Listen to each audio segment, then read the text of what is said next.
Welcome back to the One Two Live podcast. I know usually I have Jill and Sonia with me, but today I'm being joined by my blog sisters from Noir&Nerdy, Joy from Brooklyn, and Khalilah. Welcome. So we are here to talk about the hopefully, maybe season finale of the One Two Live.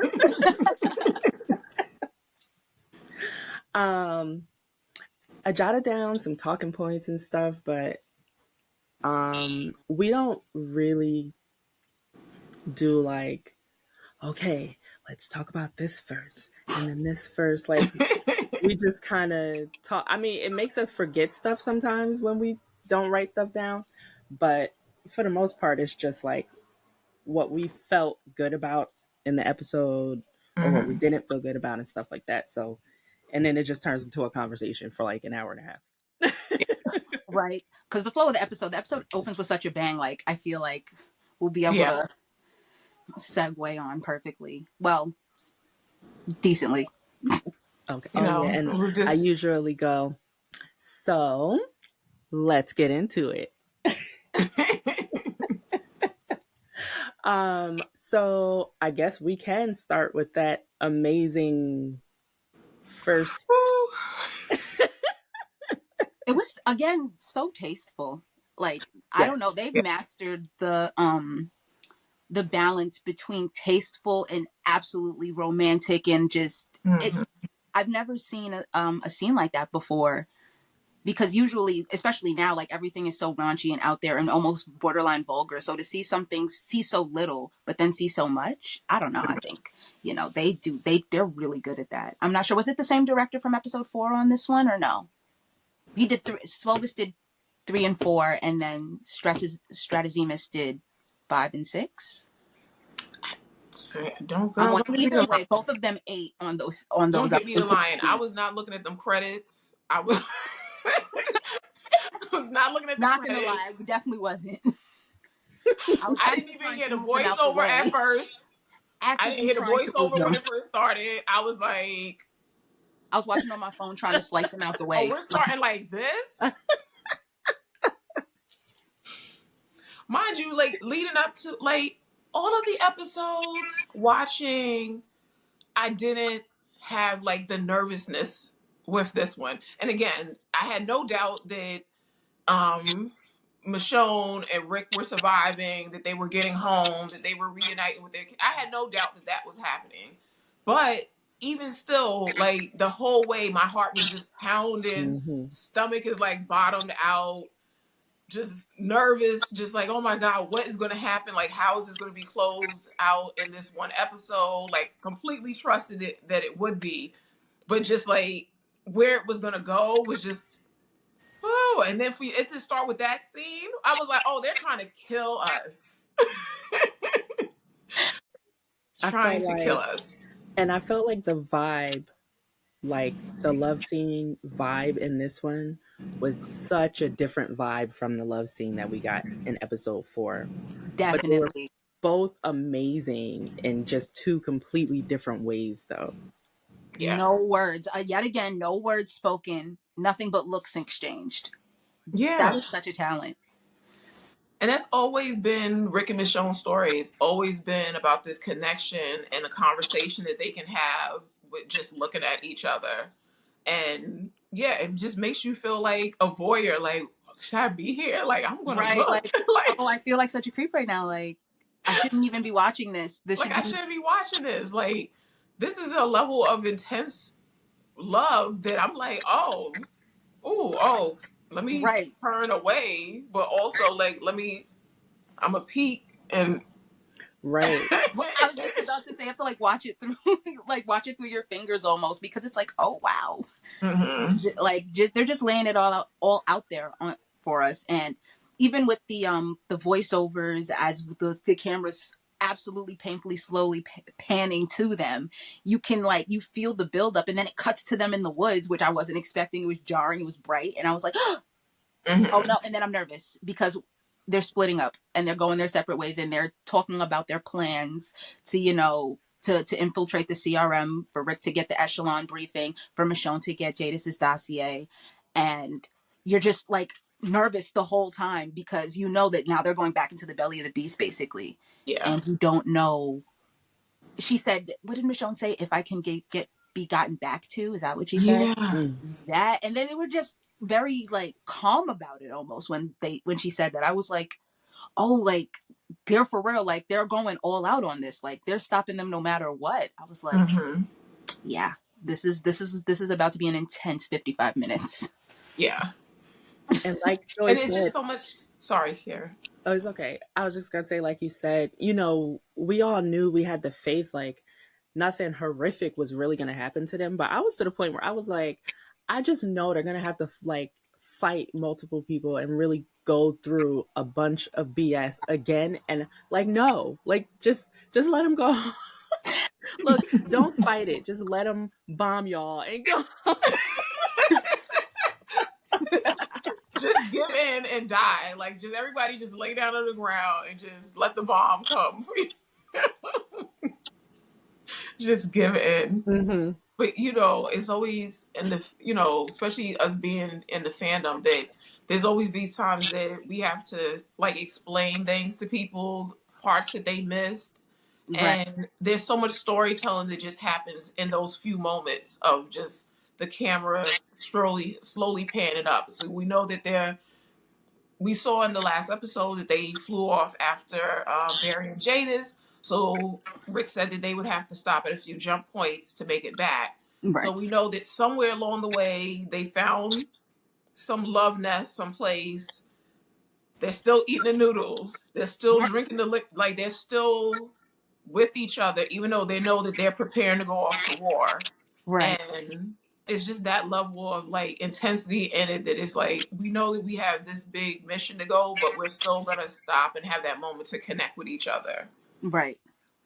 Because they didn't go through all of this to find each other to just not enjoy any spare moment that they could have. Of course, they're going to make the most of every single moment that they can take, especially for what they're about to do.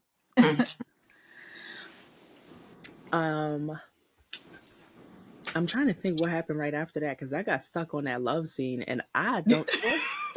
Rick comes to the gates and Pearl is like, oh, like she's like, oh snap, like they're alive, and he goes to get the briefing from Beale, who's out there, and he said he never even did his 6 years. He just became a citizen, which I'm not surprised if he was there from the beginning. I'm sure those are rules. He's probably grandfathered in, no pun intended. And the whole conversation, I can't help but wonder, like, did Beale get any type of vibes, or was Rick really just selling it? Because I was like, I don't know. I felt like the whole time, maybe because I watched, I have more information than Beale does, obviously, but Rick was giving vibes of, I'm going to kill you. Like the whole you're time, not long for this world, sir. I was live tweeting, and the whole time I'm like, oh, Rick is getting pissed. And right, then like, you don't see what he's looking at you? Yeah, and they would switch the scene, and I'm like, oh, Michonne is getting pissed.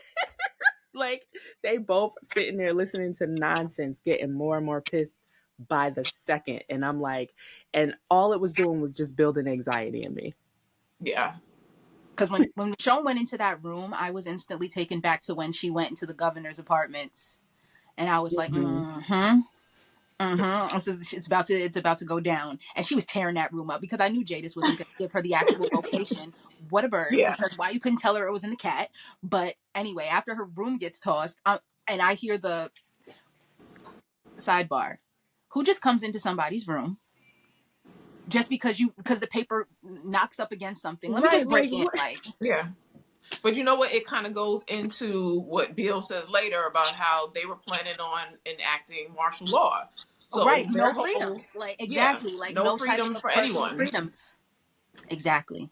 Which is that's so disturbing. Mm-hmm. And they're probably all just okay with it. It's regular for them because they're brainwashed. Yeah. Because remember, all of the military, they're all Bs, with the exception of like Rick.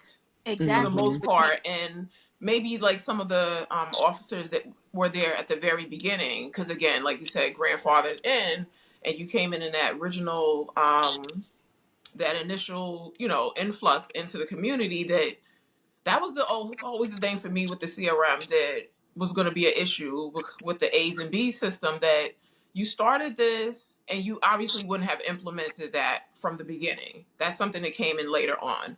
But then on top of that, you have people who were kids when this started. Right. And this time span since the fall, they're young adults now. What do you do with those people? Do you go through and weed them out? And so that's why I feel like Bill's plan was to enact martial law, because there was no way to control the people who had grown up and become A's in the Right. process from the fall to after. And so they didn't want to, I guess, systematically go through and kick people's doors down and drag the A's out of their homes. So they're like, oh, okay, we'll just lock everyone down. Right. And then it was too hard for them also to figure out who was Who's an it? A that was slipping by, who was a B Because it plus couldn't that just was, be them. Those three. who was a B plus that was becoming an A minus, or Like,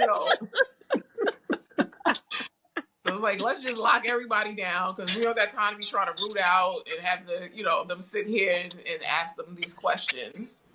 This makes me think of an interesting kind of tie-in question.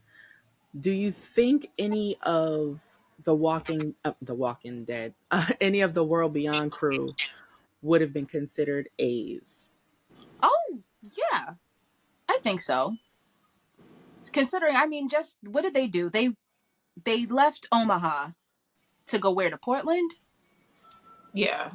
So I'm just saying that alone, kids who have never been outside of the walls before, deciding to take on a journey like that, like alone, basically, and to do what they did, I feel like it's A vibes for sure for me, because that's a lot. And there's probably people who would look at them like, oh, y'all are crazy. That's not happening. Like, we're not doing that. So I would think that they're giving at least inklings of an A. They're young, so, Yeah. But it's definitely giving, each one of them have A qualities in their own way. Silas, corduroy suit boy, who is my favorite. Elton. Yeah. Elton, yes. He tore that up. Yeah, even and the sisters also. It was just in different directions. So for Hope was immediate like A, like she's like, I'm not with the shit. Like, I don't have time for this. Yeah, the one who had the sign ready on day one, that was killing me. She said, let me show you what I'm about, actually. No fear of repercussions. Exactly.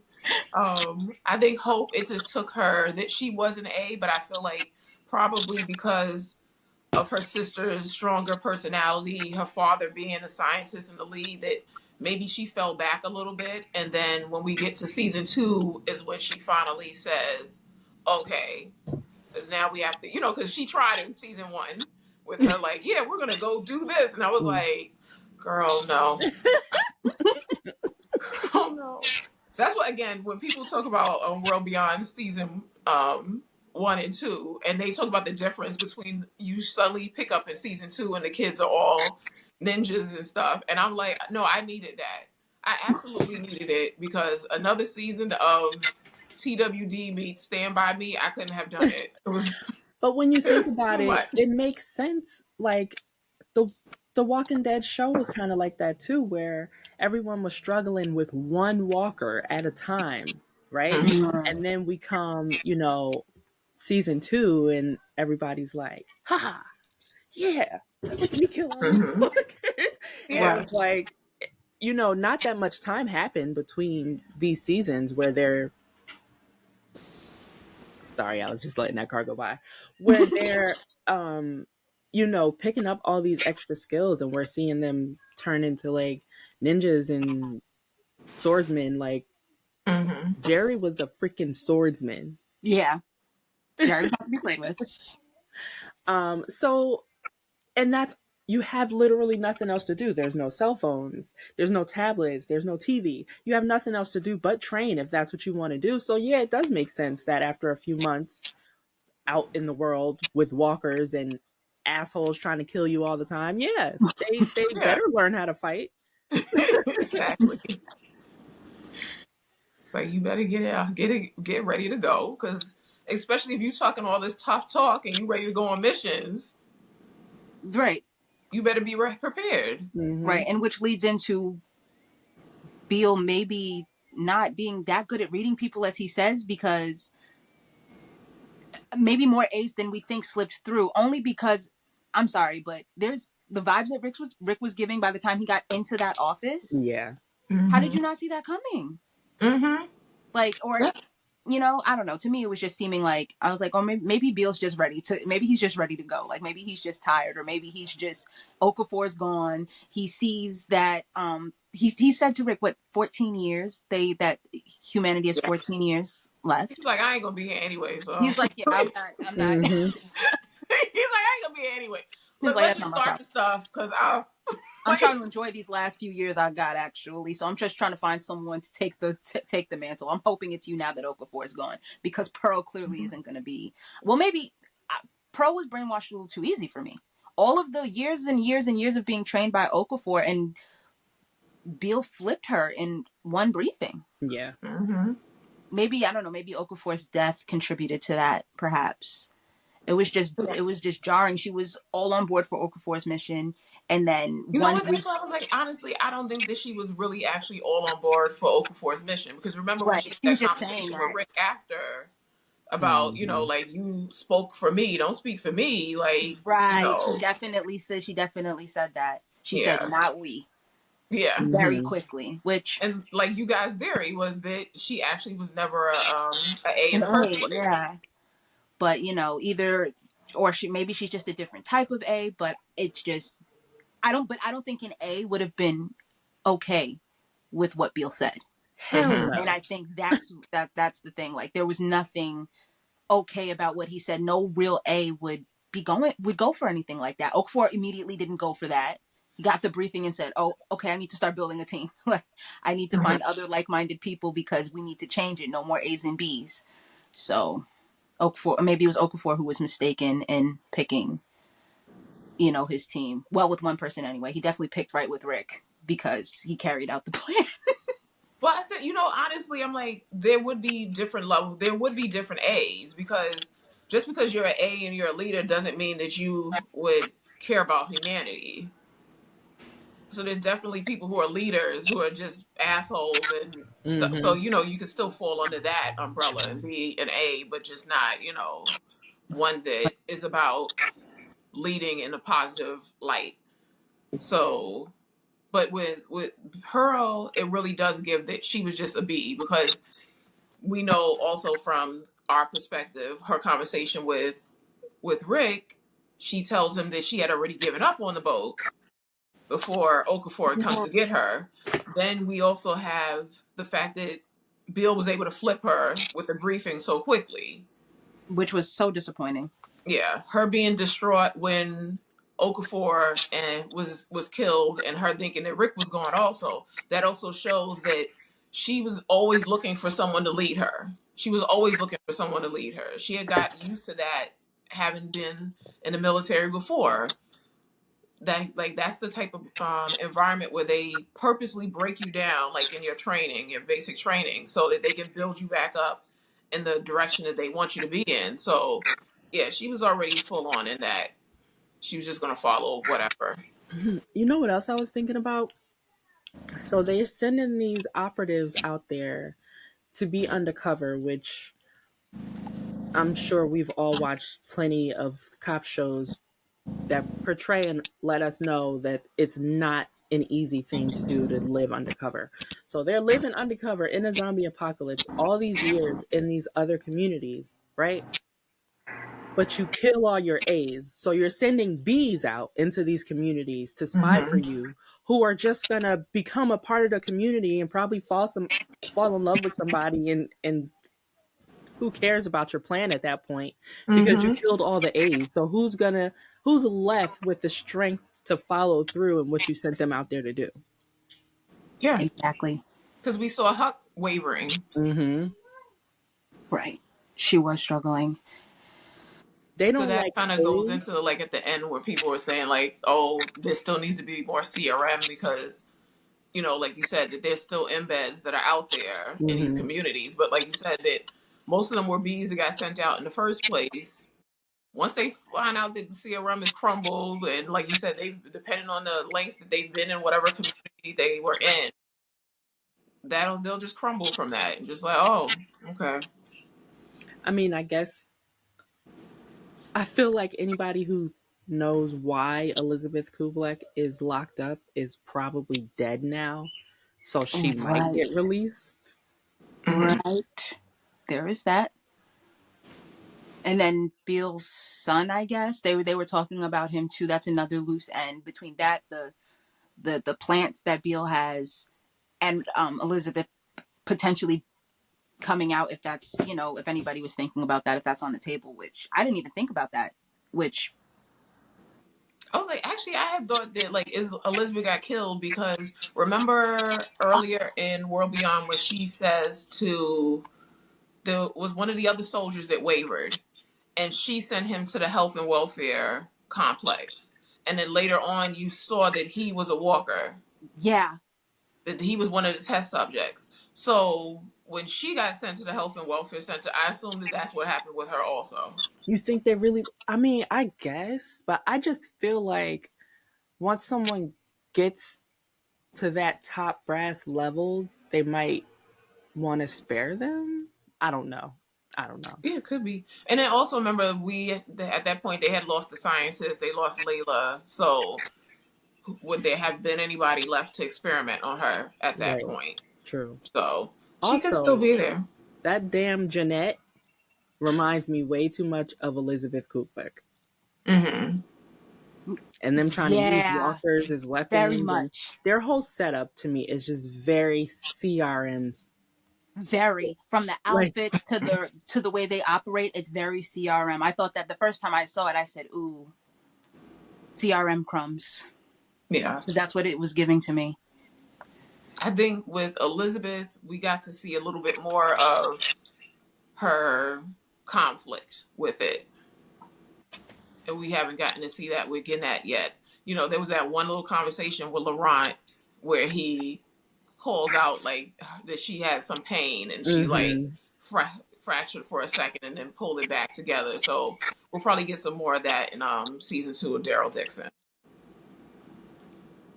But yeah, you know, so I was like, again, when Rick is back and he's walking down the hallway with Pearl and she's just like, oh, you know, like, oh, like, yeah, like, I can't wait until you get the briefing. I'm so excited. I'm like, then when you find out what the briefing is, you're like, ma'am, you're a psychopath. Yep. Because Especially, I'm you're. thinking about parts where she's like, "You didn't hear what I hear. You didn't see what I saw," and it's like, Mm-hmm. "Lady, are you serious?"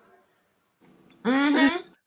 You and I know y'all haven't been here, but I mean, for like 6 episodes now, I've been saying like, no, she's not a good person. Like, and Mm-hmm. Jill's been like, no, I think maybe she heard the briefing and it scared her and she's not really in. I'm like, no, she believes in that. Like, she believes in Mm-hmm. it, and that to me shows whatever they said to her. I know it was horrible. That's what I was saying before, and she's down. She's fine. Mm-hmm. It don't Yeah. matter what they said to her. She's okay with it. Yeah. That is B behavior. Especially because we know, and she knows that Rick is moral. Mm-hmm. And so for her to come to his room to have that conversation, that would have been the only person she could have trusted to say, hey, it's crazy. He would have been the only person she could have trusted to say, like, I'm not really with this. Like, she could have came there and doubled down on Okafor's plan and said, Okafor's plan, like, Rick, you ain't see the stuff, but Okafor's plan, we absolutely need to do it.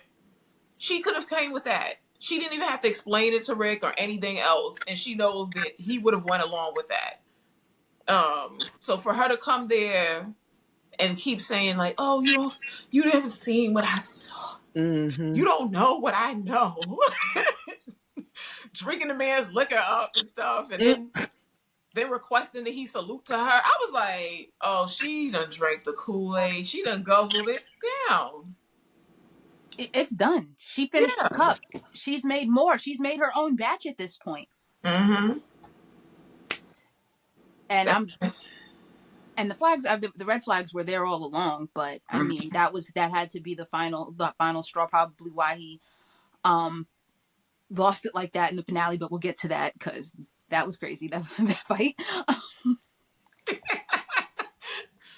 They were like threw her like a bag of Oh, bag of yeah. That was really crazy. Like they were really battling it out in that Somebody on your gas. Twitter says she got tossed like a empty pack of tasteful nudes. Yeah. I was like, oh my God. But you know what? I did like that, you know, like usually in films and stuff, they'll be like, oh, we don't want the man to fight the woman type of thing. And it was like, no, this is a woman who's This trained. is a Mm-hmm. Marine. This is Yeah, not, Mm-hmm. like you know what she's I'm ready saying? to fight him. And so She I already like that flipped they. him one good time in the first episode. It's not like, you know, Mhm. she is like some lightweight. She can, Right. Yeah, she has the hands. She has hands. yeah.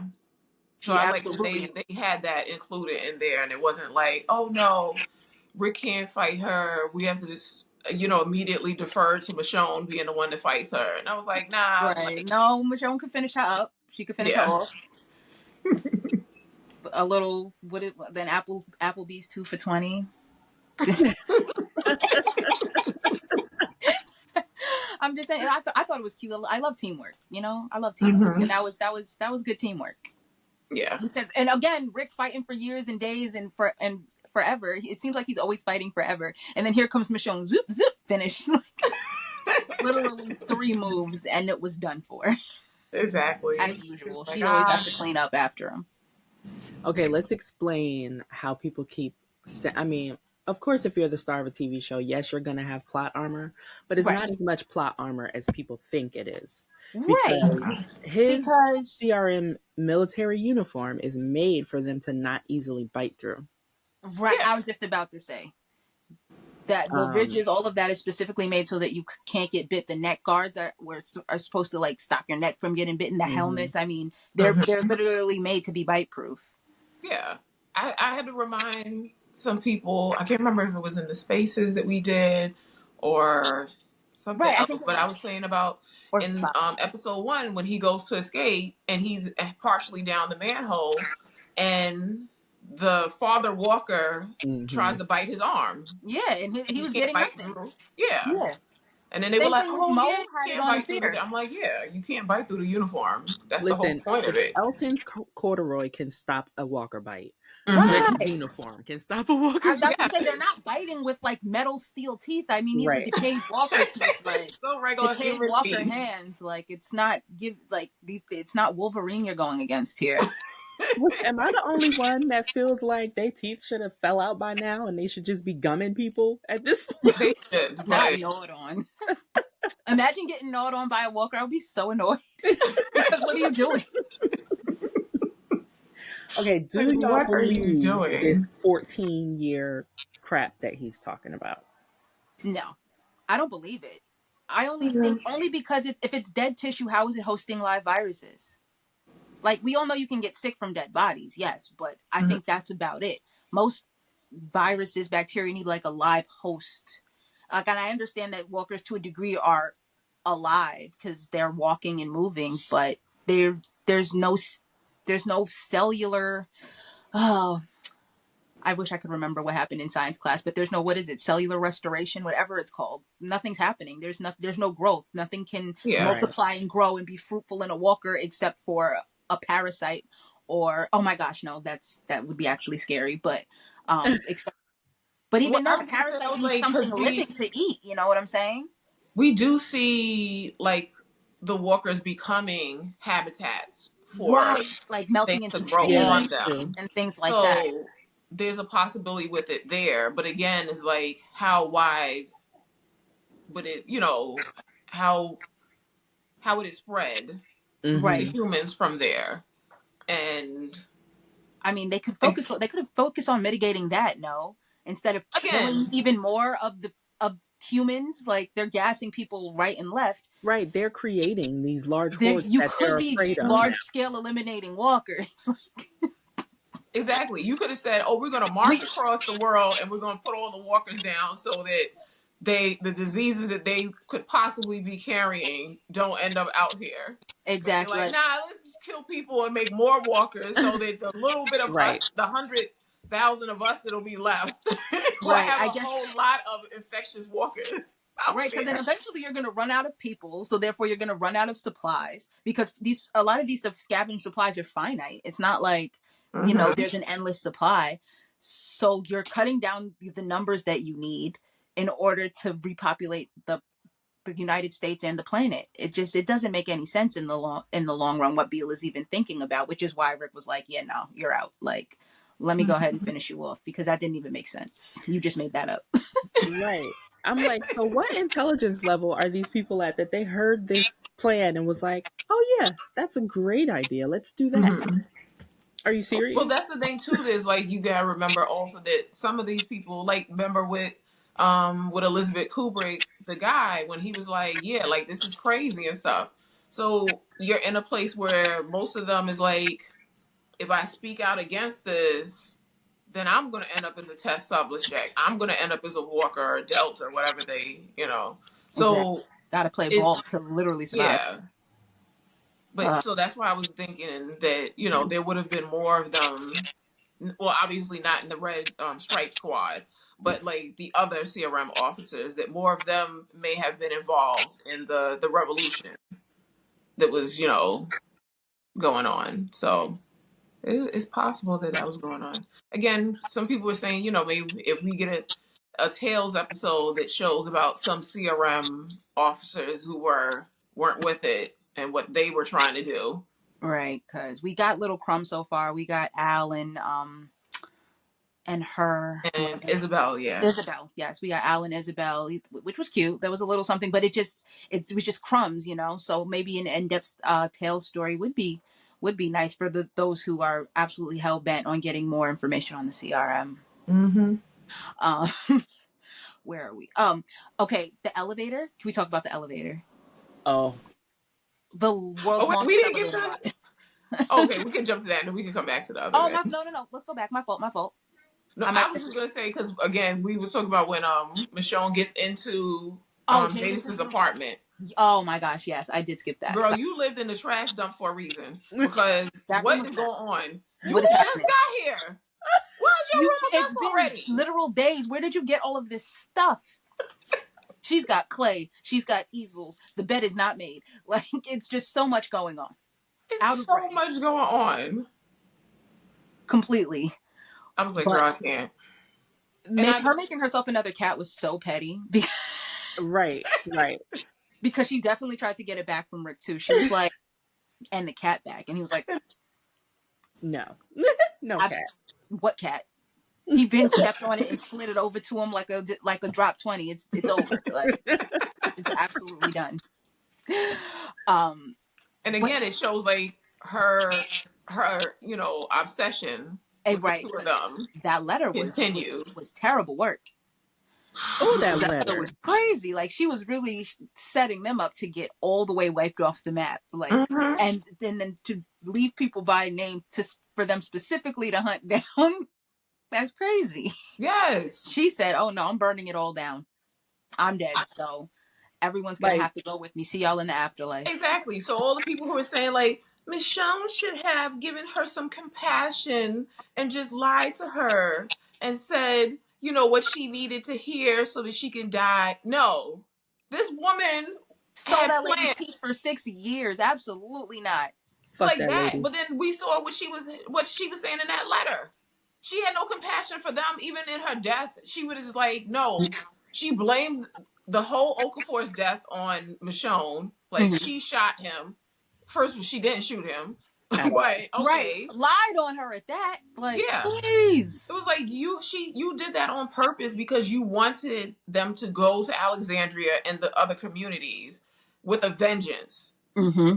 You did that on purpose because you wanted them to go there and not ask any questions. You wanted them to go immediately with bombs and just drop and decimate that community. So, no, she doesn't need any compassion in her last moments. Goodbye. Like, please. And don't let the door hit you on the way out. I know she's looking up like, wow, they really just wiped them all out.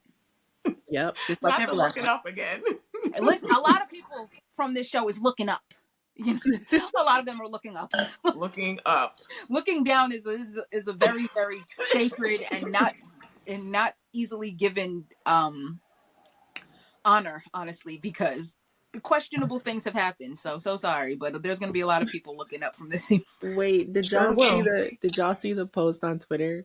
It said Jadis's face as she watches General Bill walk into hell, and it was like the guy turned around like, oh, look who's I on know, it. imagine, because I know Jadis is probably sitting there, and then see General Bill walk in like, oh, They got your ass too. they I got knew they were gonna get you.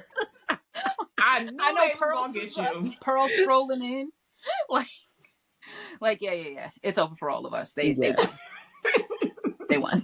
First she's sitting there by herself, and now it's 500 people there with her. She's like, what the hell?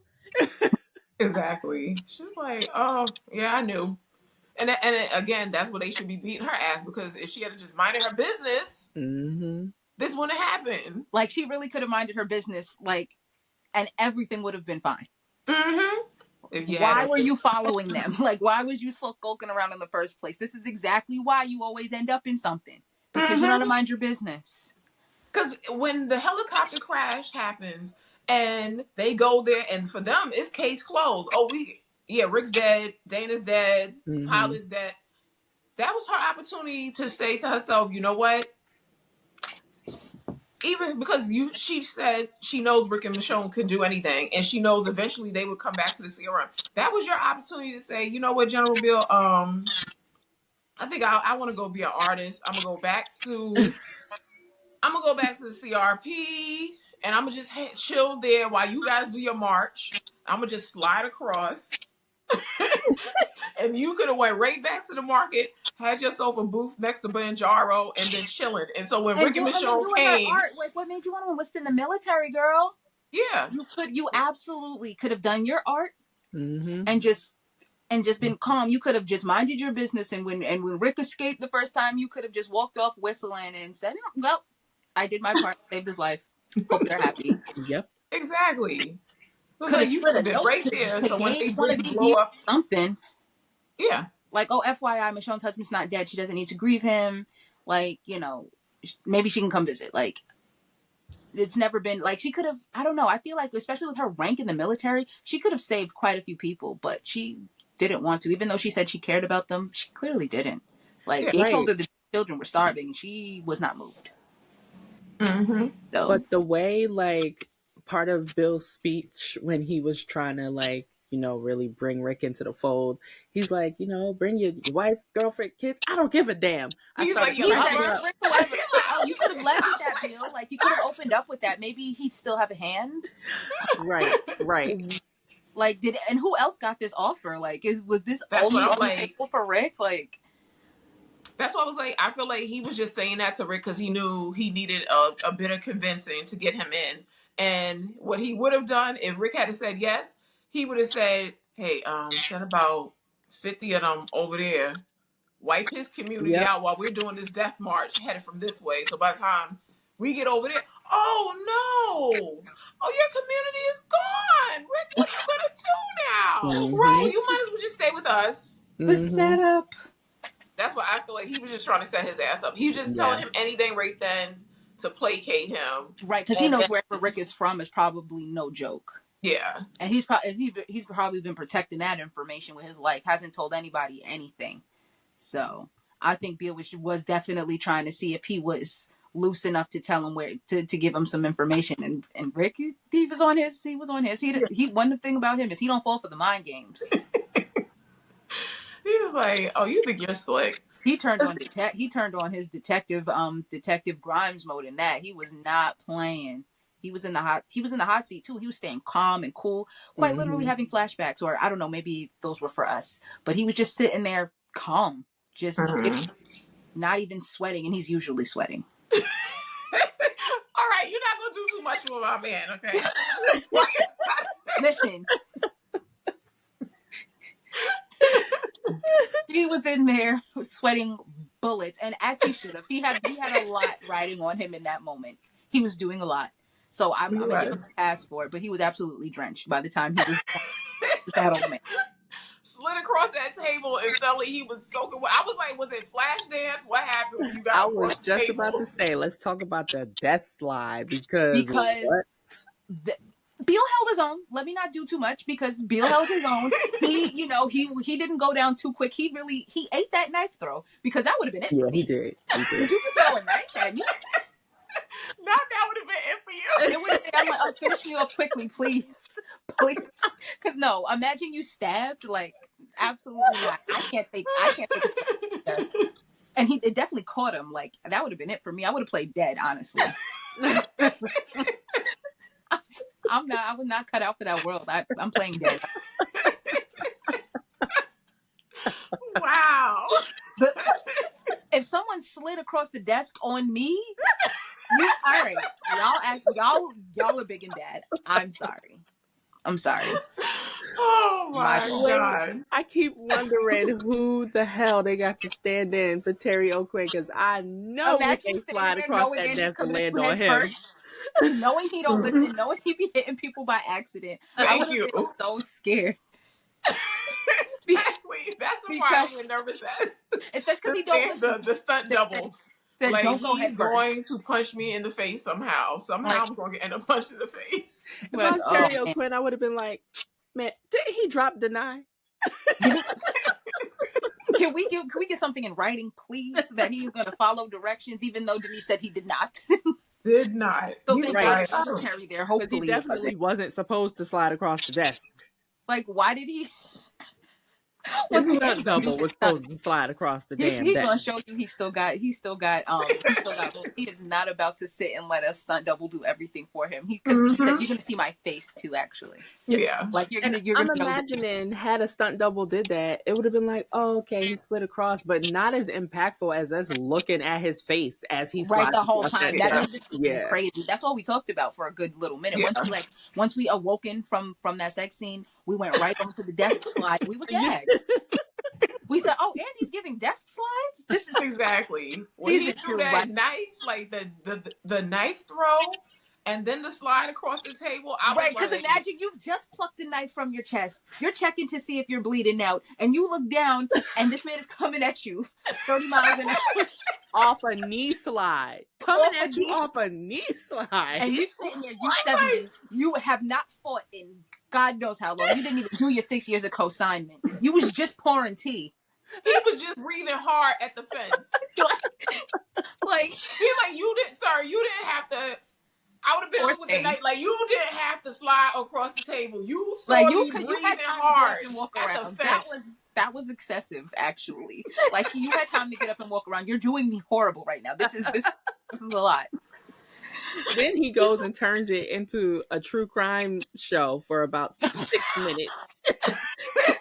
It's the look out to the side too. They showed him pondering because he had no plan with that. As usual, Rick's plan is always missing pieces. Kill Bill, but now what? Exactly. And then he sat there like, oh, wait a minute. Let me get this radio. What am I going to do? Because he knows absolutely in that moment that Pearl is going to want to talk to him about the briefing. He's like, nah, Bill sent me to do something real quick. What? He went into the woods to be alone. You don't think she's gonna check? You know she knows he. She knows she's gonna go check. Please, like he might have a ritual that he does after he gives the briefing or something, and she probably like, why the fuck would he go out into? That's not what he does after he gives the. You know what I mean? Yeah. Right. He's like, that's not. Y'all was supposed to have tea. And then go. I know she's looking. She's sitting there wondering, like, They definitely was. I was like, that was another thing in that scene. I was like, sir, he ain't give you the uniform or nothing. You are drinking. You making tea. You glancing out the window. Like, do you not see this man give you the murder glare across the table? Right. You walking around telling your story. How you sacrificed Pittsburgh for Philly, and you don't even notice that you about to get sacrificed. Like, yes, that was the thing that drove me crazy in that part, because Rick is telling him about how he had to bite a man's throat out to save his son, and your response is, "Well, I let my whole community get destroyed. Like, I set them up for the kid." You thought that was gonna impress Rick. Like he was gonna say, "Oh yeah, you're a leader that I should follow." Like He's like, what? He's those supposed to are say, oh yeah, false you ate with that. Like equivalencies. he was about to be horrified, as he should be, because Yeah, why would you do that? I was I like, thought "Sir, that's Michonne was not gonna get impressing this caught. man." Again, we're like, okay, we've known Rick for seasons, so we know like how he's gonna respond to certain things. But again, Bill, like you sat on the bench with this man, you're sitting across this table with this man, you've had other conversations with him. Like you can't tell that he's not with the shit. Right. Like you don't what was the theme? Not leaving people behind, and you sitting here telling him that you left a whole Mm-hmm. city behind to die? Mm-hmm. Like that's absolutely not what Rick is gonna go for. Even if he never reunited with Michonne and he made it to that briefing, that probably would have made him snap just the same Mm-hmm. way. And Bill Mm-hmm. still would have ended up getting wheeled in a box somewhere. Because what do you mean you let your whole city die? That's crazy. How'd Mm-hmm. you get this job? Yeah. But Absolutely not. he knew also because that's the reason that he did not promote Rick Mm-hmm. in that position, that he gave it to Pearl, because he knew Rick was not going to go along with this. Mm-hmm. But he was just still hoping that he could convince Rick for some reason. That was the Right. thing that was like, why are you still trying to convince Rick? But I think, obviously Rick returning Maybe is there's what made him Yep. think, maybe he is willing to do these things because he came back here when he could have gone home. So right. let me just offer up, like, That was a he can big like bring. that was probably a big trust earner in Beale's eyes, Mm-hmm. which Mhm. I'm not gonna lie, that probably would have got me too, because he could have gone anywhere, but and his Not that for probably in me. his That would have been desperation, he's immediate, getting up like, there. sus. He really needs a successor, and maybe there's a scene, I don't know, but maybe something when he gave Pearl that briefing made him realize, okay, she'll be a good to carry out this mission, but she can't take my place. Mm-hmm. And he's still searching for that person to take his place one day, because he obviously knows his time. They've only got 14 years, and he doesn't know how many years he has. He has no one in place with Okafor gone to take his place, and maybe Jadis wasn't next in line either to him. He sees those flaws in every other option he had, which made him maybe a little bit oblivious to Rick, because he really wanted it to work. To his fault, because that didn't work out well for him at all. Not at all. Slid right across the table. Slid right up, literally caught him slipping Mm-hmm. in the worst way. And it's so, of course it would be a sword that he has to swear on. Like that was his once he saw, like that's his wife's secret source of power. Like Yeah. you just charged him up, actually. Mm-hmm. And he gave to give a monologue while you have a sword through someone's hand and you're just moving it, and he's suffering. Like that was not by accident, because he was really making him suffer. He was like, no, you've done some atrocities. You had my wife gassed and took a year from her, because I'm all of that. And then all the time he lost, because remember he said, the time he lost. So he was angry, and he wanted to get his lick back. Yeah. And I feel like And he did I in like the that most he's humane both. way he could. Yeah. There's but so long you can torture someone before it starts to get weird. I like. Oh no, I can't hear you. Sorry. I can hear you now. Okay, yeah. Okay, sorry. I like that he said about that. He didn't lose his son because Mm-hmm. obviously when he tells Beal about the part earlier, and then he's like, oh, you lost him and stuff. And I like that he was back to like that. Michonne coming back, the phone, the conversations, that all reaffirmed is like, I didn't lose my son. Like he's still here with me. Matter of fact, I got another one. Like, Right. my I wife know came he for was right. me. Like, like I Those few have days with Michonne really put his head right, because he came back on a whole. Because I was nervous. I was like, "Oh my god! Like, is this briefing gonna like draw him back in?" He's like, "Oh no, I absolutely." He's like, "I can't believe I'm all in for this. This is terrible. Yeah. I was wilding." Like, he came to his senses so quick. Yeah. So I just loved it. It was because they usually like to give Rick some nice meaty monologues and stuff. So I liked it. It was short. It was sweet, and it was perfect. Call back to episode 4 and 5, him coming back. Right, because he keeps going through these things that really break him down mentally, and astonishingly so, with the help of his family and the people around him, he really manages to come out of it better. Mm-hmm. Almost every time he always learns something from it, and he always thankfully does it at the right moment. Because had he just hesitated just a little bit longer, maybe Bill would have caught him with that gun. So thank goodness Yeah. he was where he was on point when he needed to be, because again, that slide was chef's kiss. Yeah. I think He's always theatrical with his fights. those of us that know Mr. Grimes very well, we knew, okay, so he's not getting through this echelon briefing. He's about to give himself away any second now, right? Right, because this isn't gonna. He is a horrible towel. Like, he's eventually giving himself away. Hopefully, Beal don't notice. But like, I wasn't so worried about him because he was only in the room with Beal, right? Right. Michonne, on the other hand, is like steam is coming out of her ears, sitting there watching these people. She's freaking horrified, and I'm like, "Oh my god, please don't give yourself away in a room full of assholes right now." Please be calm. Even when she like got up and stormed out, I'm like, "Oh my god, they're gonna chase after her. Someone gonna ask her a question." I was so scared for her. I was like, "Please get out of this in one piece. Please, please, please, please, please, please, please. Be calm. Be calm. You're gonna blow them all up. I promise you. Please, just get like the plan." Yeah, that part had me stressed out too. Again, when she goes into the lobby and she picks up the bunny off the floor, another little callback to season 1 with the little girl with the little girl walker. Yeah. So that was a little callback to that, and her just seeing that, and that was her saying, "Why are you collecting these things? Like, oh, I need to go into this auditorium." Right. Like, oh, I have to go into this auditorium and find out what the hell you guys are up to, because why are you guys collecting kids' children's toys? And those just for little kids. Like, stuffed animals is for the babies, and you're not giving no 12, 13-year-old a stuffed animal. So yeah, what are y'all up to? This is questionable. This is not okay.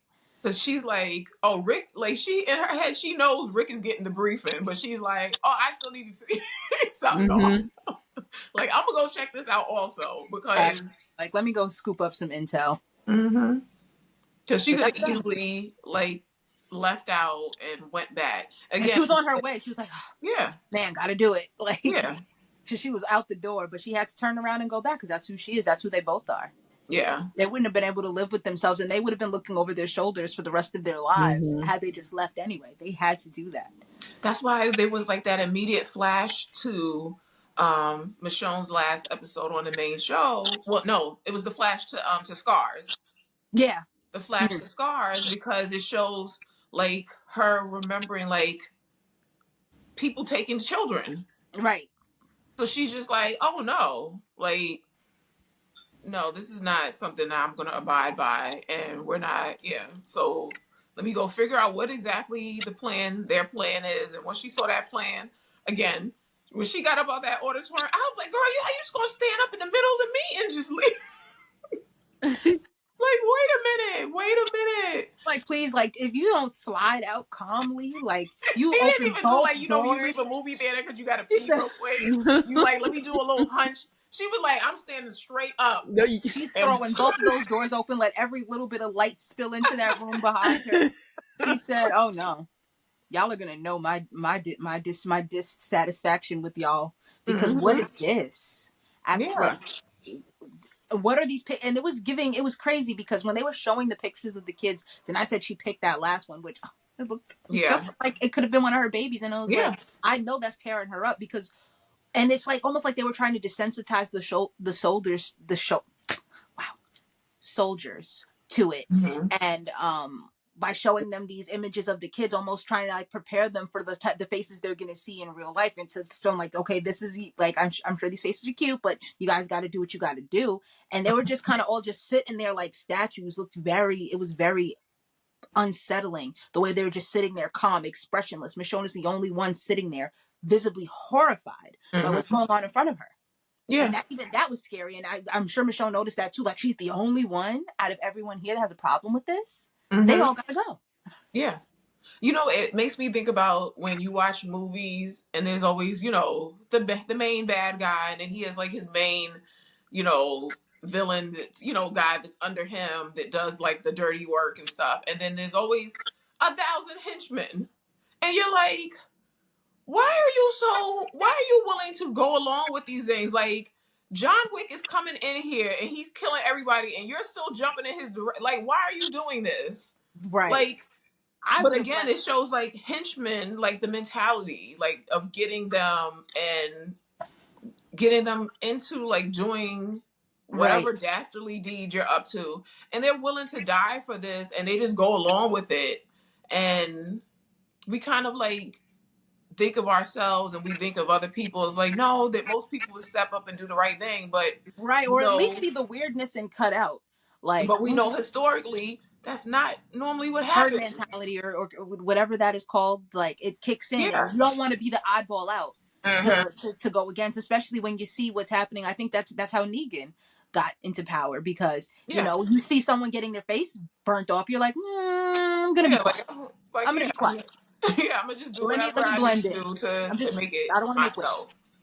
So that type of intimidation and that type of brainwashing, it works. Hmm. When you see people getting anybody who doesn't fit the criteria, if you speak too much or you just get disappeared one day because you had too many opinions, you're gonna stop having opinions. Yeah. So you know, that's what happened to them. And when you get to that point where you're willing to sit by and let horrific things happen in the name of protecting yourself, I mean, you get what you get. Yeah. Oh You yeah, know. let me make sure I slide this in here too, because you can't convince me now that they were not trying to take my girl Connie to some CRM facility to be used as a test subject. Y'all remember And that moment? Wait, which Remember, one? so they sent most of our group in 11C of The Walking Dead. They sent them basically to Alexandria, Outpost 22, right? oh yeah, they turned it into a jail. Right, right, right. But remember, Connie got put on a train, Yeah. and they said that all they know is they go far away and they never see him again. Yeah. What does that Yeah. sound like? Yeah. Oh, I'm horrified. Because again, that goes into you guys' theory about Lance possibly being one of the embeds. And she was a journalist before exposing people. Yep. Mm-hmm. Oh no. No, yeah. Bad things were probably going to happen to Connie. Thank Yeah. God. And then Thank it God also, she's not on that. for real, yeah, they really saved her from a horrific end. Yeah. Mm-hmm. But that it also makes me think of Padre and them collecting kids. And Yeah. it's like, Very weird. Brainwashing them, changing their name. mm-hmm, Yeah. Very, very similar. It's good. It's giving, because you can't name. It's like a brand where they all have a bunch of different subsets. So if you get mad at one, you don't even know that they're connected to the other. mm-hmm. And I just feel like it's all branches of the same tree. And that tree was Beale in the CRM, and we finally saw that part. But I think all of that is connected. You're 100, yeah. Sorry, that just clicked for me. Padre definitely would be. I think is because they were talking about kids, right? That could have been one of their places where they were collecting kids to see who's an A, who's a B, and they were plucking the kids from there. Mm-hmm. Wow. They could be getting their operatives, like once Padre raises them and trains them to whatever they want, then they could be going there to take the older ones as operatives to plant them in other communities. There's a lot of different directions that I think the CRM storyline could go in. People are freaking out, like, why would they end the storyline? It is not anywhere near over. Right. It's not even close to being over. Like you said, it's probably a factor in France. Yeah. It was. I mean, Fear is over, so we're not going to obviously get anything else there. But there's still so many places, and then Dead City's in the future, so Yeah. they have an opportunity with that to show us a world without the CRM, or if it materialized and came back somehow and was actually still working behind the scenes, or what have you. Because I mean, there's no way that they're either a factor or they're not. But in Dead City, you know what I'm saying? They either are, they aren't. Either not going to get addressed or it is. But I'm definitely interested to see, since it is set in the future. I'm almost certain, right, that it's like So on it's after Daryl Dixon. It's after The Ones Who Live. It's the furthest spinoff in the future. it's even after that episode of Tales that's supposed to be set way into the future. It's after that too. Oh wow. Yeah. Mhm. Okay. So then, yeah. So then I definitely would love to see a CRM mention in that, just because of the time frame alone, just to Mhm. give you a clue of what's happened since then. Because obviously things at the end of The Ones Who Live, things have changed. You Yeah. know. So. But yeah, we could do that on the other shows Oh yeah, on the because other shows. that's not I what want to this see show about is that on about. those shows. So all the people Let me who be tuned clear. in because they Let me thought be that very that's clear. what this was going to be about, like surprise, they've been saying epic love stories since Although that's got to be the direction it's going to go in, because you see the response to The Ones Who Live. We need more. Mm-hmm. More is needed if they're going to listen to the majority of. Excuse my language. Numbers don't lie. So you got to show the people what they want to see, Yeah. or not. But Well, we'll see. We'll see we'll what happens. see. Like, but there's potential there. There's potential. There's a lot of potential there, and there's so many ways that could go. I'm really interested to see that.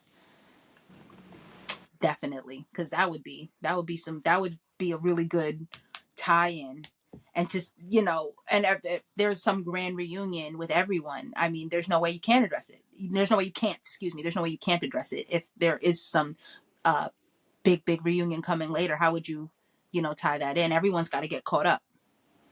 Mm-hmm. One thing that I do love about all the Walking Dead shows, seemingly, um, there's never like love lost. Like if they need somebody to come back, they had Morgan's wife and son come reprise their roles.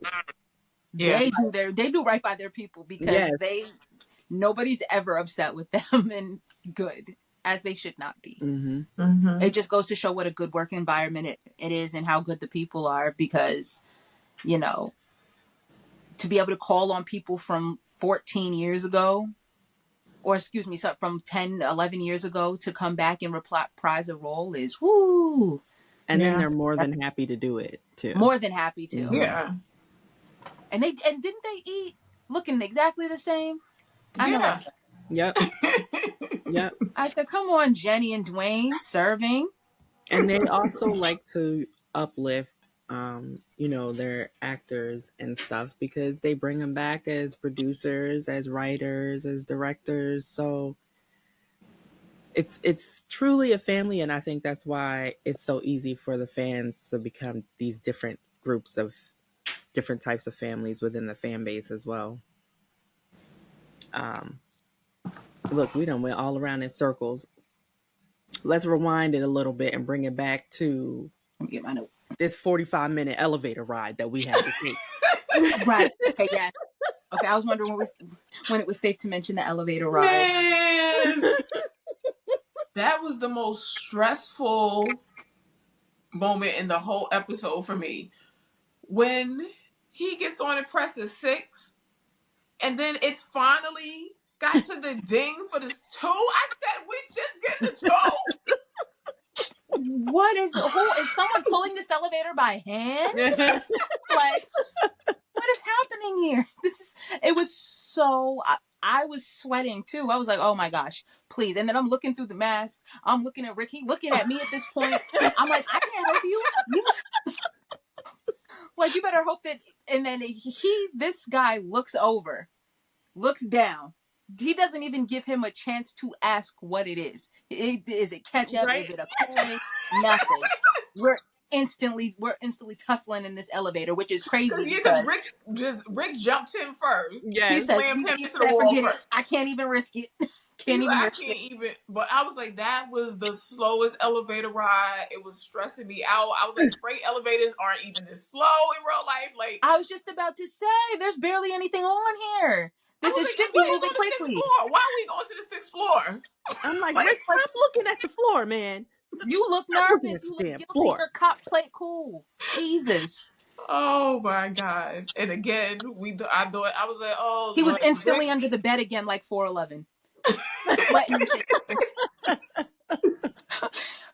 That's the vibe it gave me though. That oh my Mm-hmm. god, like who's gonna like. Am I gonna get Mm-hmm. found out? Like, remember when he went to like when he had to like hold his watch to stop it Yeah, from ticking because it was taken. too loud? I was like, oh man, this is intense. And Mm-hmm. then they started just fighting, and then Joy, you put the best gif up. He started pummeling this man.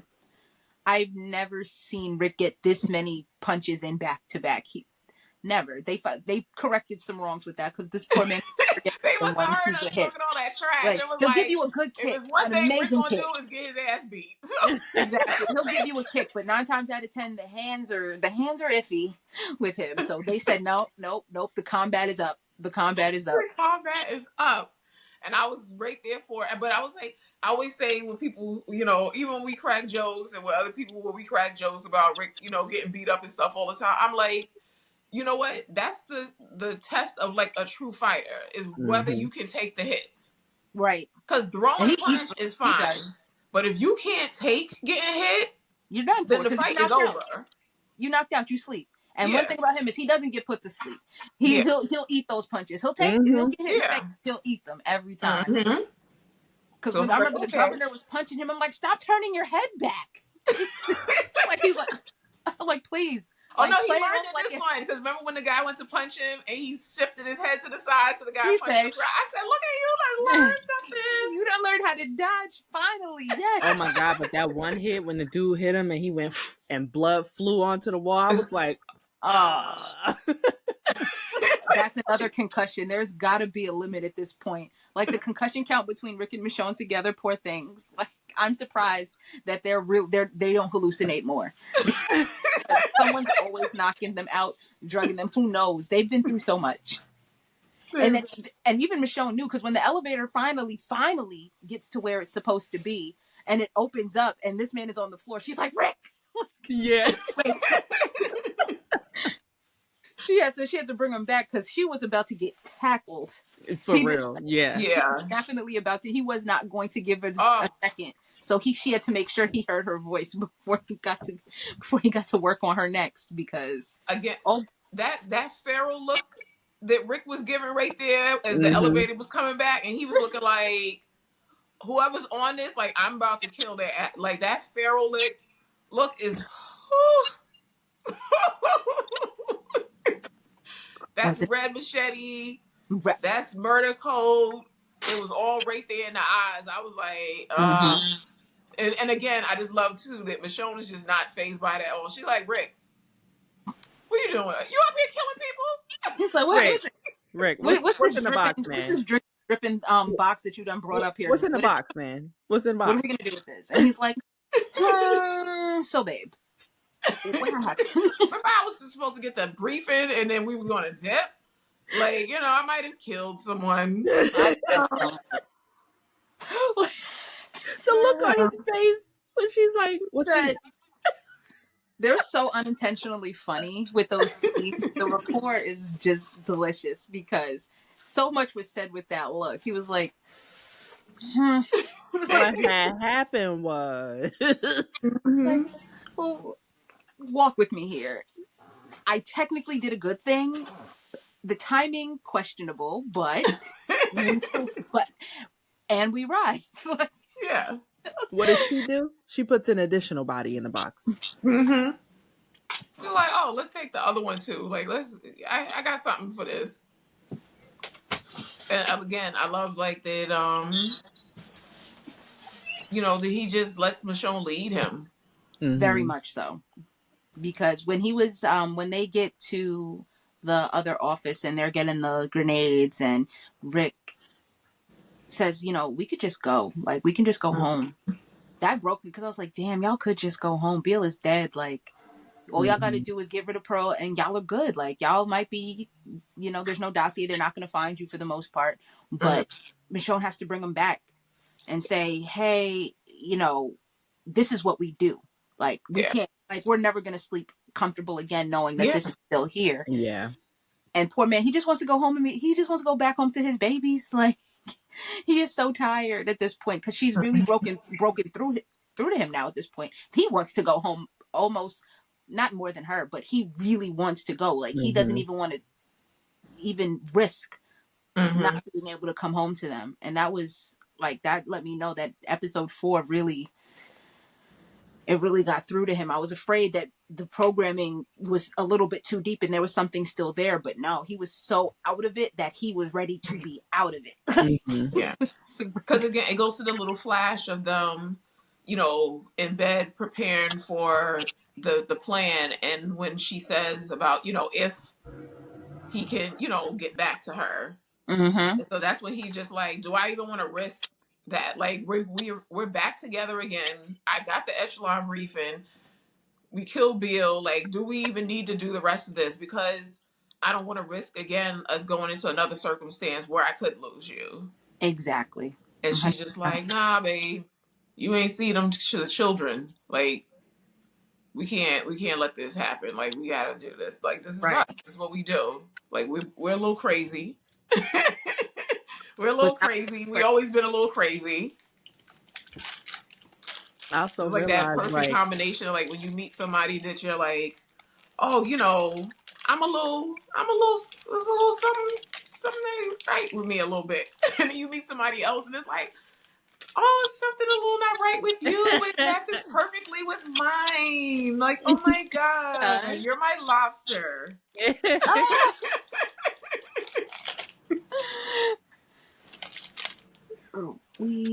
Okay, so elevator, put the body, okay, yeah. So I love how Pearl being damn nosy. Mind your business, lady. She need to mind her damn business. I love how Nat has been a constant presence throughout the whole thing, teaching her the things that I knew there was a reason to the scene in episode 2 of having her like working on stuff with him, like doing the little tinkering and the teetering with the things. I was like, yeah. We're gonna come back to that. And look at her setting up those grenades, getting everything together. And Rick's like, how do you learn how to do this? Like, and she's like, Nat. He just sitting there like, babe, you know how to do stuff. Like, look at my baby, guys. He's always so impressed with her new skills because he watches her so closely. Golden Retriever husband. Exactly. And of course, they find time to make out like that. One thing about Michonne, like she gonna bring him back with a kiss. She's like, "Come on, stay with me. Let's get it together." And they he was rubbing on that back in that little flash, and was like, "Sir, she is tired. She's tired. Sore. Like, please, she's not even dehydrated. Making eye contact. She looks at you. We have to go off the war now, right?" She's got to walk. She needs to use both of her legs. Like, please give her a minute. Please give her a minute, sir. Get your thumb all the off way my back. On her stomach, like, please. She's not even turning around to look at you because she knows what type of time you want. But can we talk about for a second since we're back to that scene? The lighting. This whole season. Adrian, please give him the things. He work. Beautiful. Like, he did Rick good too. Like, it's not easy to find that balance, especially with the two of them together. And for him to make them both look so good. Yeah. I mean, it's not hard. Yeah. But he only lit about 800 candles. Had all of Bed Bath and Body Works in there. And you know, as he should have, because that was so romantic. So beautiful. Like, and they was on a palette. Like, they was really getting it together. No bed, no nothing. Like, they said, that twin bed situation, we need space to roam. But yeah, just the lighting and just the way Rick gazes at her, the way she's gazing back at him. It's just, again, it's like a moment of intimacy that you're like, oh, I shouldn't even be looking at this. Or like, ooh, this is a level of love that's like... This is an intimate moment. Like, he really captured real intimacy on the camera. Just them looking at each other, almost breathing in unison. Like, Beautiful, beautiful stuff that you cannot script, stuff that you can't even practice. You know Mm-hmm. what I'm saying? That's something very natural that comes with years and years of working with each other and Yeah. completely trusting each other on set, because it's also like a really awkward position to be in for an actor. Like you're like pressed up against somebody barely clothed, so to be able to convey that closeness without it coming off as awkward or weird, and Mm-hmm. it's just, you're not even focusing on them being like half dressed or what they were in the middle of doing. You're focusing on their conversation and how they're Yeah. looking at each other and how the seriousness of what they're about to do. Mm-hmm. Again, it's like it goes back to what Scotty G saw on when Denai showed up on set the first days, and he was just like, What? "Oh, I'm gonna secretly rewrite this whole show. They don't even know because what these two people are doing right here, like, no, we need to capitalize on this. Like, this needs to So be this is different. fostered. Like, this needs to be at the forefront. And I'm just gonna start my sneaky moves right here and start implanting things." It was like, yeah, love it. It's like, again, thank you, Scotty G. Because a lot of people in the industry would have said, you know what, this might be too controversial. This might be something we shouldn't do because it could cause some conflict or, whatever. And he was like, I don't care about none of that. I'm setting this thing up, and even if I have to do it in a slow burn method, like it's like I'm doing this. Exactly. I'm gonna make sure that everybody sees it, and I feel like he had a plan. Like he got us on board. Really, like he said, yeah, the people who are supposed to see it are gonna see it, and Mm-hmm. they're gonna do the work for me, and we did. We definitely we caught every little crumb. We were like, yeah, Mm-hmm. yeah, we see this too. Yeah. We peep. This is absolutely it. Even like when did what was it? Oh, it was Clear. Sorry, I could not. I was having a brain fart. Clear, like that episode, like blew it out. They had been giving each other looks and this, that, and the third the whole, since they had met each other. But episode 312, like she already saving his life. Absolutely, Mm-hmm. like That's what I already, was like. Yeah, for me, it was like, because because she there's some definitely could have people, let him be finished and she would have had no problems. But no, yeah. she did the right thing. As I said, from the fence, I saw it and I was like, hmm.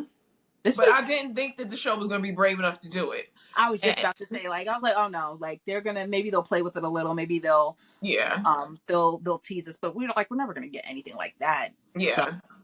But no then when Michonne takes Rick and Daryl and Oscar to go get Glenn and Maggie back, matter. and when he tells them when they encounter the walkers on the road, and he tells them to like get into formation, and like Right. she had that little impressed look, like, She oh. said, "Oh, let's put in a little bit of work."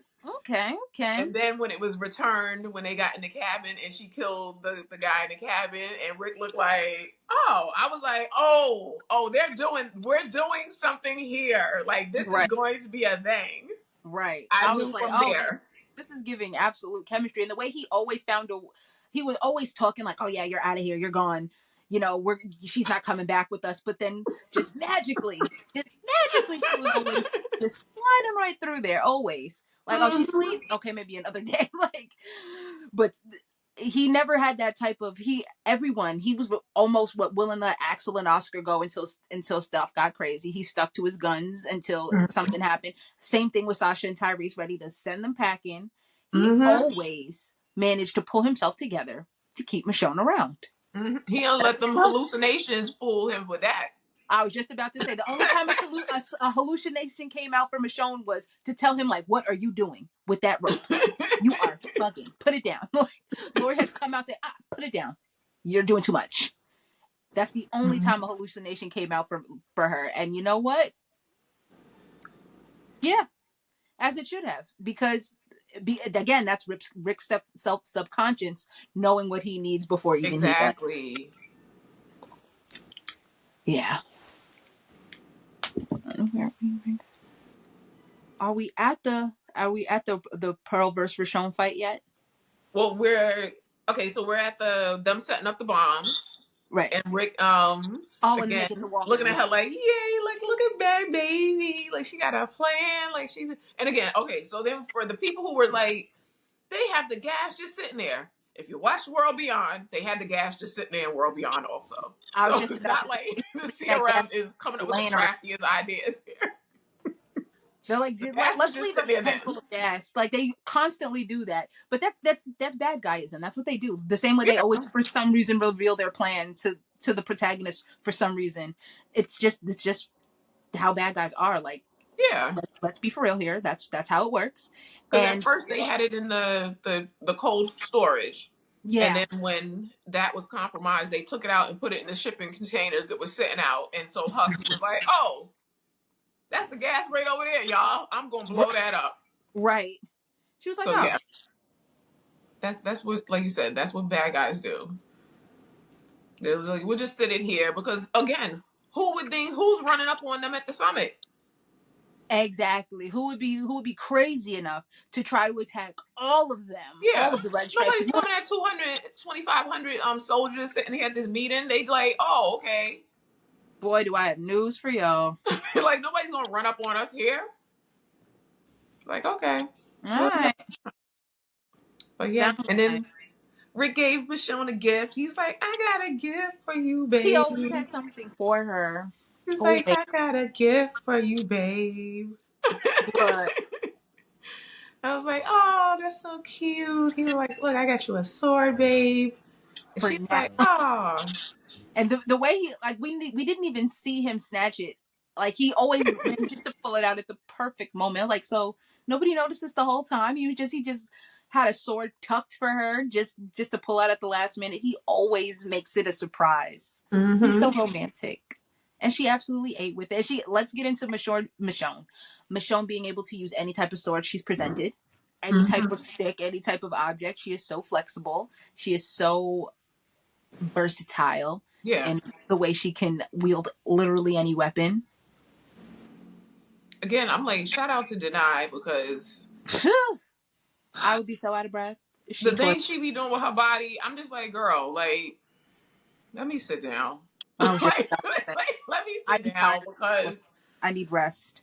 because and she does it in a mask when she rehearsed. I said, oh man, like, yes, I would have passed clean out.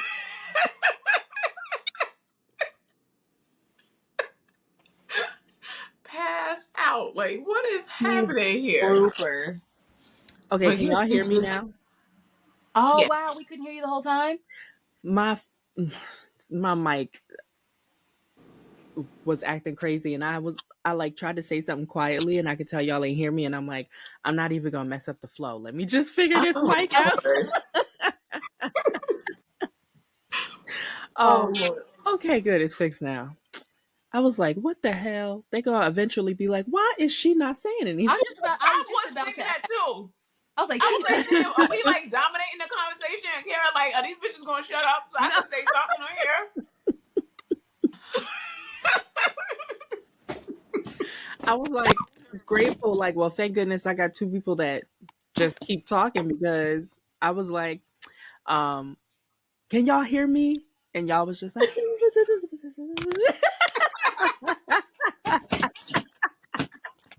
the way my stand just fell over. So sorry, y'all.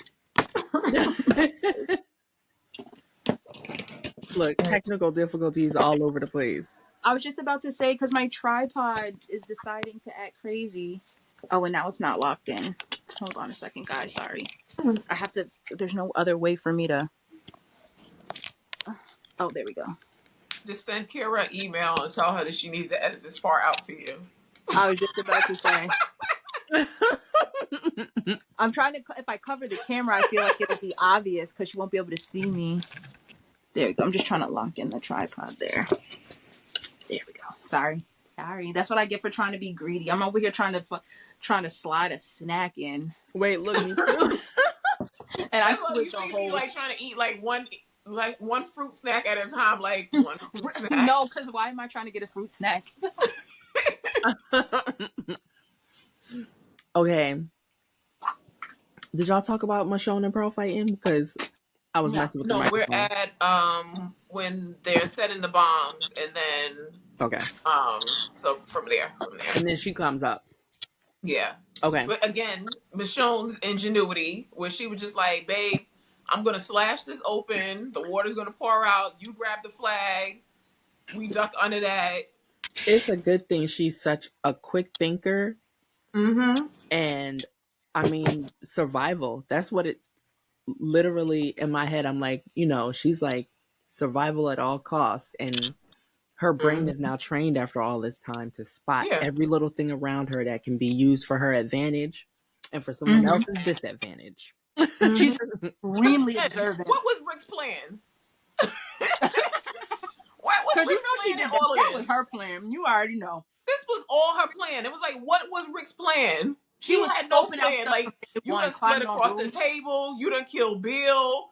You didn't tell Pearl a good enough lie to keep her off. What was your plan in all of this, sir? You got blood dripping in the elevator.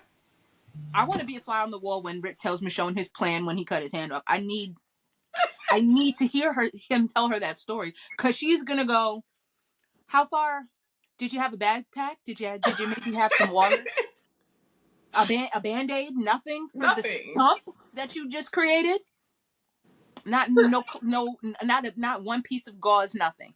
You just raw stump out, just running away.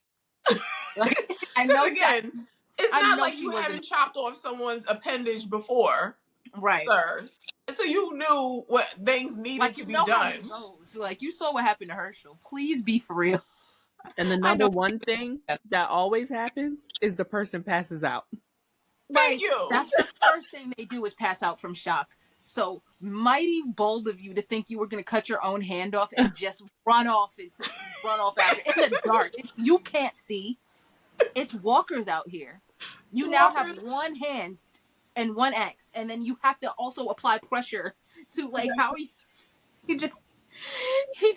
wanted to go home. Mm-hmm. He wanted to go exactly home. That's what, when everybody says that to me and they're like, what was wrong with your man? Why would he do that? I'm like, he loves his woman. You never loved anybody like this before.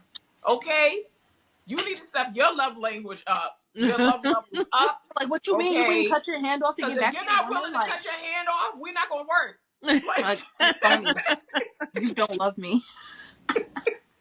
You don't love me. You don't really love me. I'm just saying. No, you spilled. It's like, that just shows like the level of his desperation in that moment and stuff. Mm-hmm. So it's just like, yeah. So Rick is a terrible liar. He apparently had zero plan. He said he had a plan. He clearly had zero plan. None. Mm-hmm. He doesn't know how to pivot off a change in a plan that he created by murdering Bill and throwing him in a box. Which brings me to Pearl figuring out this motherfucker been lying this whole damn time. Mm-hmm. Just biding his time, absolutely just waiting for his moment to leave. I know she was upset when she came in there and saw that prosthetic. She said, "Oh." Because I wanted to talk about that scene though, because she goes through the flashbacks of him coming to her door asking to save someone, which that should have sent the red flag off one. Mm-hmm. Because what do you mean she saved you? She saved you. Like, who is this friend that you've made on day one? Like, I'm telling you, I saved you that time, and you're like, you didn't save me. Mm-hmm. And now immediately you meet some random woman in the damn woods, and you're like, she saved me. And then you come back again. Oh, she saved me again. Like, let me tell you about remember Dana? Right. Like, let's not pay attention to the helicopters that keep crashing every time we meet. Let's focus on that. He was like, don't worry about that. Like, don't worry about that. This is my friend Dana. I know I haven't talked to anyone in years, but this stranger, this is actually someone that I'm going to vouch for, and that I need you also to vouch for. Mm-hmm. He was so unserious. And even though I'm so excited about this woman, and she kept saving me, and I had to tell you repeatedly that she kept saving me because I was so happy, she died, and I'm just fine. Yeah, and just fine. Did you see how he was acting in episode 3 too, when Pearl was like, "Oh no, this is like what like." When Pearl was about to kill her, Rick was frantic. He's like, "Oh well, maybe she's not ready yet. I'll send her back to the calling." Like, you don't see him panicking. You don't see him flailing. He shouldn't really care. But yet here he is, breathing heavy, sweating because you're talking kind of crazy about her right now. Like, yeah. Because in That the should have time that Rick has been in the CRM and you're doing these missions or whatever other things that you went out, there had to have been other soldiers that assisted you in situations. right. So for you to automatically with this woman just jump straight to like, she saved my life and she saved Right. my life again. When Rick, And like I be talking to her and remember how I didn't talk to anybody for like years? right. Like me I and her know be chatting it Esteban would have up. put that shit together instantly. See? Maybe Esteban is an A because Esteban would have peeped. He would have said, "You mean she saved you? Who's Dana?" Like He he be would have like, not let that Dana, go. I've been sitting on this bench with you for 2 years and you ain't talked to me. But now since some woman Dana showed up and now you talking about, he would have You immediately peep game. Shout out to Esteban and you over here get her everybody flued out her who first follows week on us. the job. Exactly.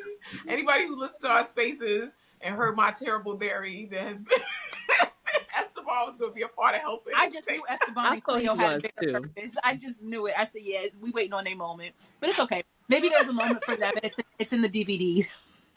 But It's in the Scotty DVDs. G said it best. He was like, the show's the focus was Rick and Michonne. So yes, we did create these fantastic characters. Thanks for loving them. But the show is about Rick and Michonne. Exactly. I was just about to say, I just and that's knew. how I it's just knew supposed to he be. helped I with the like that I don't have schematics to or worry about all something. these extra characters now. There's not a bunch of loose ends in a show. All I got the happy ending. Yeah. Yeah. And all the characters that needed to survive to the end survived to the end, because then what, like, say Nat and Okafor and all of them did survive, then what? Mm-hmm. Right. So it was they served their purpose. They helped our main characters along on their journey the best that they could, Yeah. and all of them provided valuable lessons for them. So Mhm. I got the point of them, and I loved them, and I was sad to see them go. But in Yeah. the interest of the show, I think it worked out perfectly. Mm-hmm. I think they did that really, really good. Even Beale, like everyone, just nice and Yeah. nice and tight. Well fleshed out. Yeah. Gave you the No, depth not a of bunch each of of questions. them. Again, not a bunch of what about this person? What about this person? It's it's Mm-hmm. everything has a nice concise ending to it, and I actually really enjoyed that I'm not left with a bunch of questions at the end, because they do a really good job, even with things in the background, little things heard over little pieces in people's conversations, things heard on the radio, things on the TV. It really ties stuff together. And if you're paying attention, if you're actually watching the show, if you gotta maybe you have to watch it more than once, which who's not going to rewatch this show more than once? It's one of the most rewatchable shows I think I've seen thus far. So you're gonna they put every piece together there for you. If you care, it's very easy to put together. Mm-hmm. Mm-hmm. If you care. That's the response to the people who like that it felt rushed. And I'm like, no, I feel like the first time you watch it, you're so stressed Mm-hmm. that you are maybe missing things that first time. Mm-hmm. So when you watch it that second time, that's when it slows down and you're like, oh, okay. Exactly. Here's all these pieces that I maybe didn't catch the first time, or I didn't get enough time to absorb them or to process them. Or they'd never watched Fear and World Beyond, and so they're feeling like they're Right. missing things about the CRM that maybe were shown in those other shows that we understand better because we've seen them. Yeah. Right. Because a lot of people did not watch that, or relied on snippets or maybe YouTube recaps, which in some cases work, but sometimes, especially if it's something that you're super worried about and super focused on, I would hope that you're going to go back and do the work if you want to know about the CRM, because they definitely gave you a lot on them, Yeah. And I can't think of one scene in the finale that I would take out to replace with more CRM character building. I can't think of one single scene. So that right there lets me know that it wasn't rushed. Everything was there, with everything that was there that was needed to be there. And honestly, I can't really think of anything that I would need to add. Yeah. Because I was like, we don't need a montage of Rick and Michonne going back to the CRP and getting their property and then flying. We didn't need We that. have a scene like that in season 11 where we see what happens when things switch over and everything is brought to the community. We've gotten a scene like that before. We know like the song and dance for that. Let's get to the meat and potatoes. Yeah. Let's see them go home. And Yeah. And that's what they gave us. I think they're under the completely incorrect impression that the CRM is done, that Rick and Michonne took out the whole CRM. Number Yeah, no. one, there's CRM and CRP. Right. CRP has way more people in it because that's the actual city than the CRM. And then in the CRM, you have the CRM and you have the red stripes. Yeah. So the red stripes and higher ups that would have gotten the echelon briefing, those are the people that got killed. Killed. Yeah.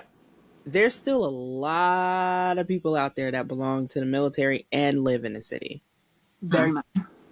So, And they say in the voiceover that we hear that they kind of like went through those people and vetted them to see that they had no involvement in the echelon briefing stuff. And so they're allowing them to remain and all of that. With majority gone, why wouldn't, like, with majority gone, it'd be very easy to weed out the remaining few that weren't at that summit. Very easy. So one thing that I'm going to go ahead and say probably the Dead City writers kind of messed up on is we know this is either happening in tandem or very close in the timeline to Daryl going to France, right? Yeah.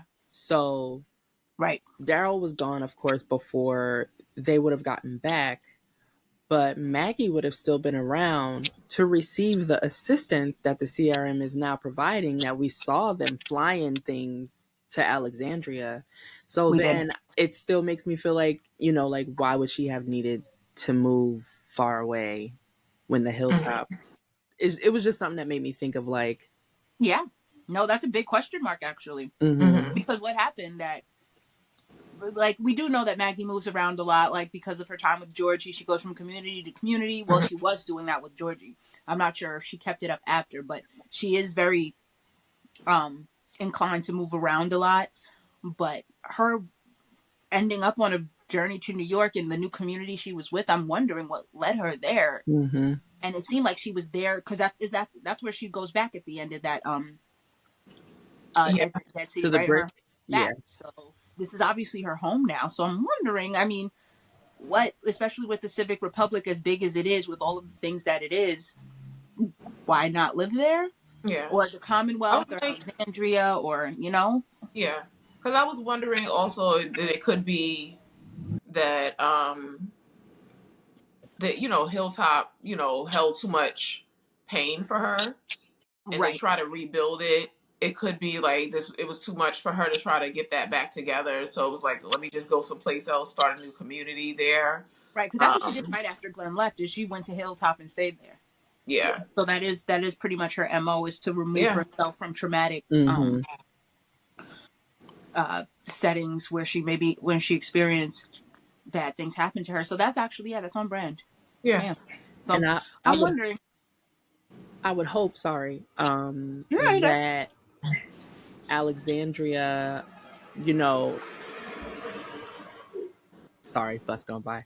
I would hope that Alexandria also would have provided them with the information that Georgie gave them so that they can start growing more crops and putting up the windmills and stuff like that, because... Right, they did take a beating after Alpha. Was taking down their walls and destroying their food and infiltrating them. Because they have Yumiko's brother. So they do have a doctor. Okay, cool. Sorry, I was just wondering, like, dang, did we ever get a doctor back after Sadiq? But we did. Right. You know, those doctors be going down. The doctors is always in short supply out there.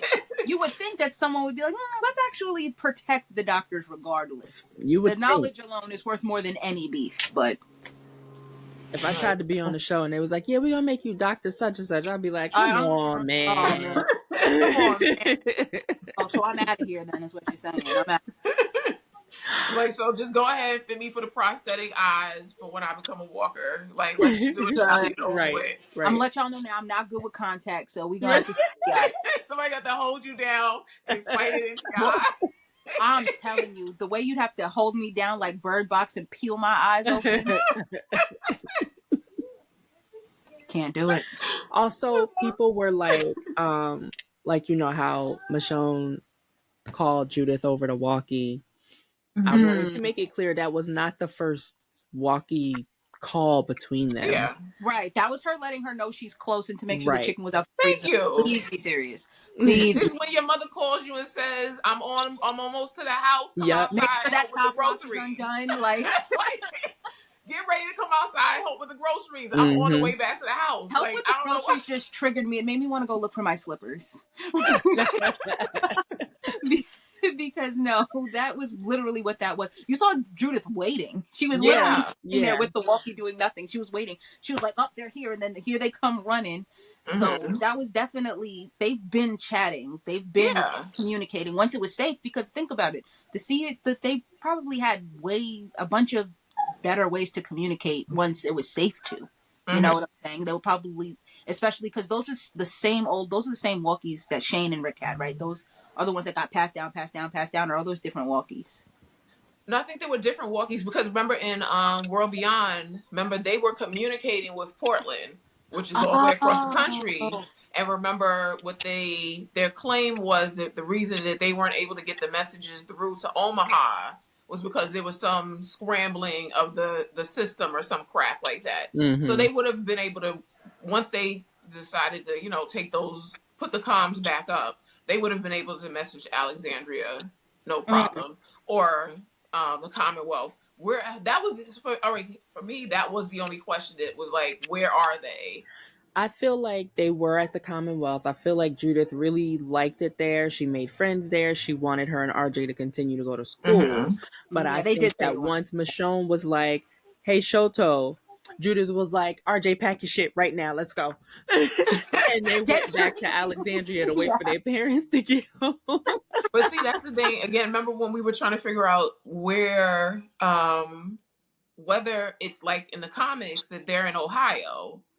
For the Commonwealth, because Ohio and Philly aren't that far away from each other. So that's the thing that was throwing me off. And, even, I don't know, just in my head, like seeing Judith sitting on the steps, that little tiny glimpse of the steps gave me like Alexandria steps. Oh yeah, I thought they were Alexandria steps too. It looked like they were at the steps at their house, no? Yeah, that's what I thought. Like townhouse steps.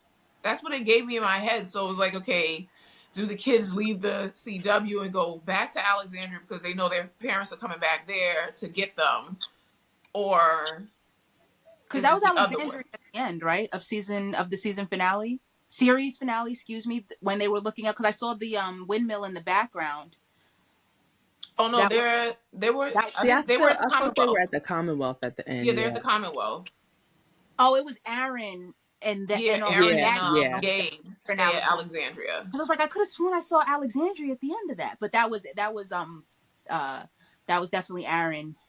Yeah, and Maggie or whoever that was at Alexandria at the end, because I remember they showed all the different places. Sorry, apologies. Yeah. So that's what in my head. That was the only question for me. It was like, where's the family at exactly? Right. I feel like Rick and Michonne. That's why I was gonna say when it came to like the supplies and things, that gave a question, because to me it would be that Rick and Michonne would want to go back to their community. They would go back to Alexandria with their kids and be like, hey, we're just gonna build up our community back here. Rick is gonna want to go to Carl's grave, like all of that's back there. He's gonna want to stay where his son is buried. Yeah. So that's why I was feeling that they were back there in Alexandria. So then, bring us some supplies. Yeah. And so I feel like they was like, we trashed the place. We need help. Yeah. It was like, you could drop some things off, to whatever's left here and stuff. But obviously then Hilltop and Kingdom are gone. So right. It's like, okay, you're dropping those supplies to us in Alexandria. So it's like, yeah, our community's still thriving. So we get to that. Oh, okay. So I don't know how it works. It always says that I get 2 hours free with this free Riverside thing. Mm-hmm. And I've gone a little bit over 2 hours before and it didn't say anything, but I get nervous. And we're at like an hour and 45 right now. So I just Okay. wanted to tell y'all that we're getting Oh, that's close. what that is. Huh. Yeah. Mm-hmm. Um, but we're pretty much at the end anyway. Yeah. Yeah. I cracked up when they showed them damn boots on his feet because Oh, I'm like, did he really put them raggedy ass boots on his feet? those boots have been literally through hell and back. Like, Mm-hmm. please, please put them down. Like they He's had gonna the put them boots back on because you know why? Because his baby brought them to him. Yeah. right. She did find him and bring him back, but golly, Yeah. those bags was about to crumble right off his little. And that's another thing. Why would we need to see them go back and get their stuff? We saw her katana on her back. We saw his Mhm. boots Right. on his feet. Like, we His know boots they on his went feet. back. Yeah. Clearly, the So we things know. were retrieved. Come on. Yeah. Must have And been he's not spoon flying. fed. We're in a one of the larger aircrafts, so we know that, and we see them sitting next to each other holding hands. So we know that they're not piloting it. So someone Right. else is. You don't need all of those little pieces. And then again, Right. the voiceover tells you all of the connecting pieces that you needed for that. Exactly. It gives you all of the little tidbits that you need to put together where you're about to go with this scene. Mm-hmm. It's extremely, again, easy to put together if you care. Yeah. And I feel like if they showed us anything at all at the CRM, it just would have been the people asking them if they could leave. Yeah, exactly. Because that's probably everyone's question is, can we leave or Mm-hmm. we still prisoners? Well, not prisoners, but we still stuck here. Mm-hmm. And they answered that. They said everyone is now free to leave and come as they please, and we will help people and fly them in and whatever. Like they again explain all of this. Yeah. So I'm not sure Because what I was like, we didn't need like one of those corny like scenes of like Rick and Michonne getting back there, and then the people all around them like, yay, Right. applauding them, and like, oh my god, you set us. We didn't need that. We didn't need that. Rick would have been uncomfortable as hell. Michonne would have been. Yeah. It would have been we funny got because that type of scene before. We've seen that on The Walking Dead. It would have been something that was redone because we literally just got that at the end of the series finale. Mm-hmm. We watched them like if we all had of the it would have been funny for us to see like another little like the famous Rick Grimes. Right. Rick Grimes is here. We would have laughed at that, but it would have been like you said, it wasn't necessary to have that in there. Exactly. It was saving. They knew again what we wanted to see, and we wanted to see that family be reunited, and that's what they spent the time on. And the scene was just long enough. It wasn't too long. It wasn't too short. It was literal. It was perfect. You could go anywhere with that ending. Mm-hmm. Shout out to Kaylee and Anthony for helping make this a perfect ending. Yeah. And shout out to whoever decided to turn down them fans because those babies were struggling. I was like, if y'all don't just turn it down a notch, please. You don't see that he's about to get blown into orbit. They're running against that wind. Those poor child. But wait, not Andy being jealous that the kids is being blown around. Now he tried to recreate it, sir. Now you know dang well that you are not going airborne off of those fans. Like let's be for real. Like he was having a blast. Mm-hmm. You know who wasn't playing in those fans? Deny. Because she's not trying to have her eyes all dry, all types of dander blown into her nostrils. Absolutely not. Because imagine that they're around grass. So I would have been a sneezing mess. All of those fans just blowing around grass. My day was over before it started.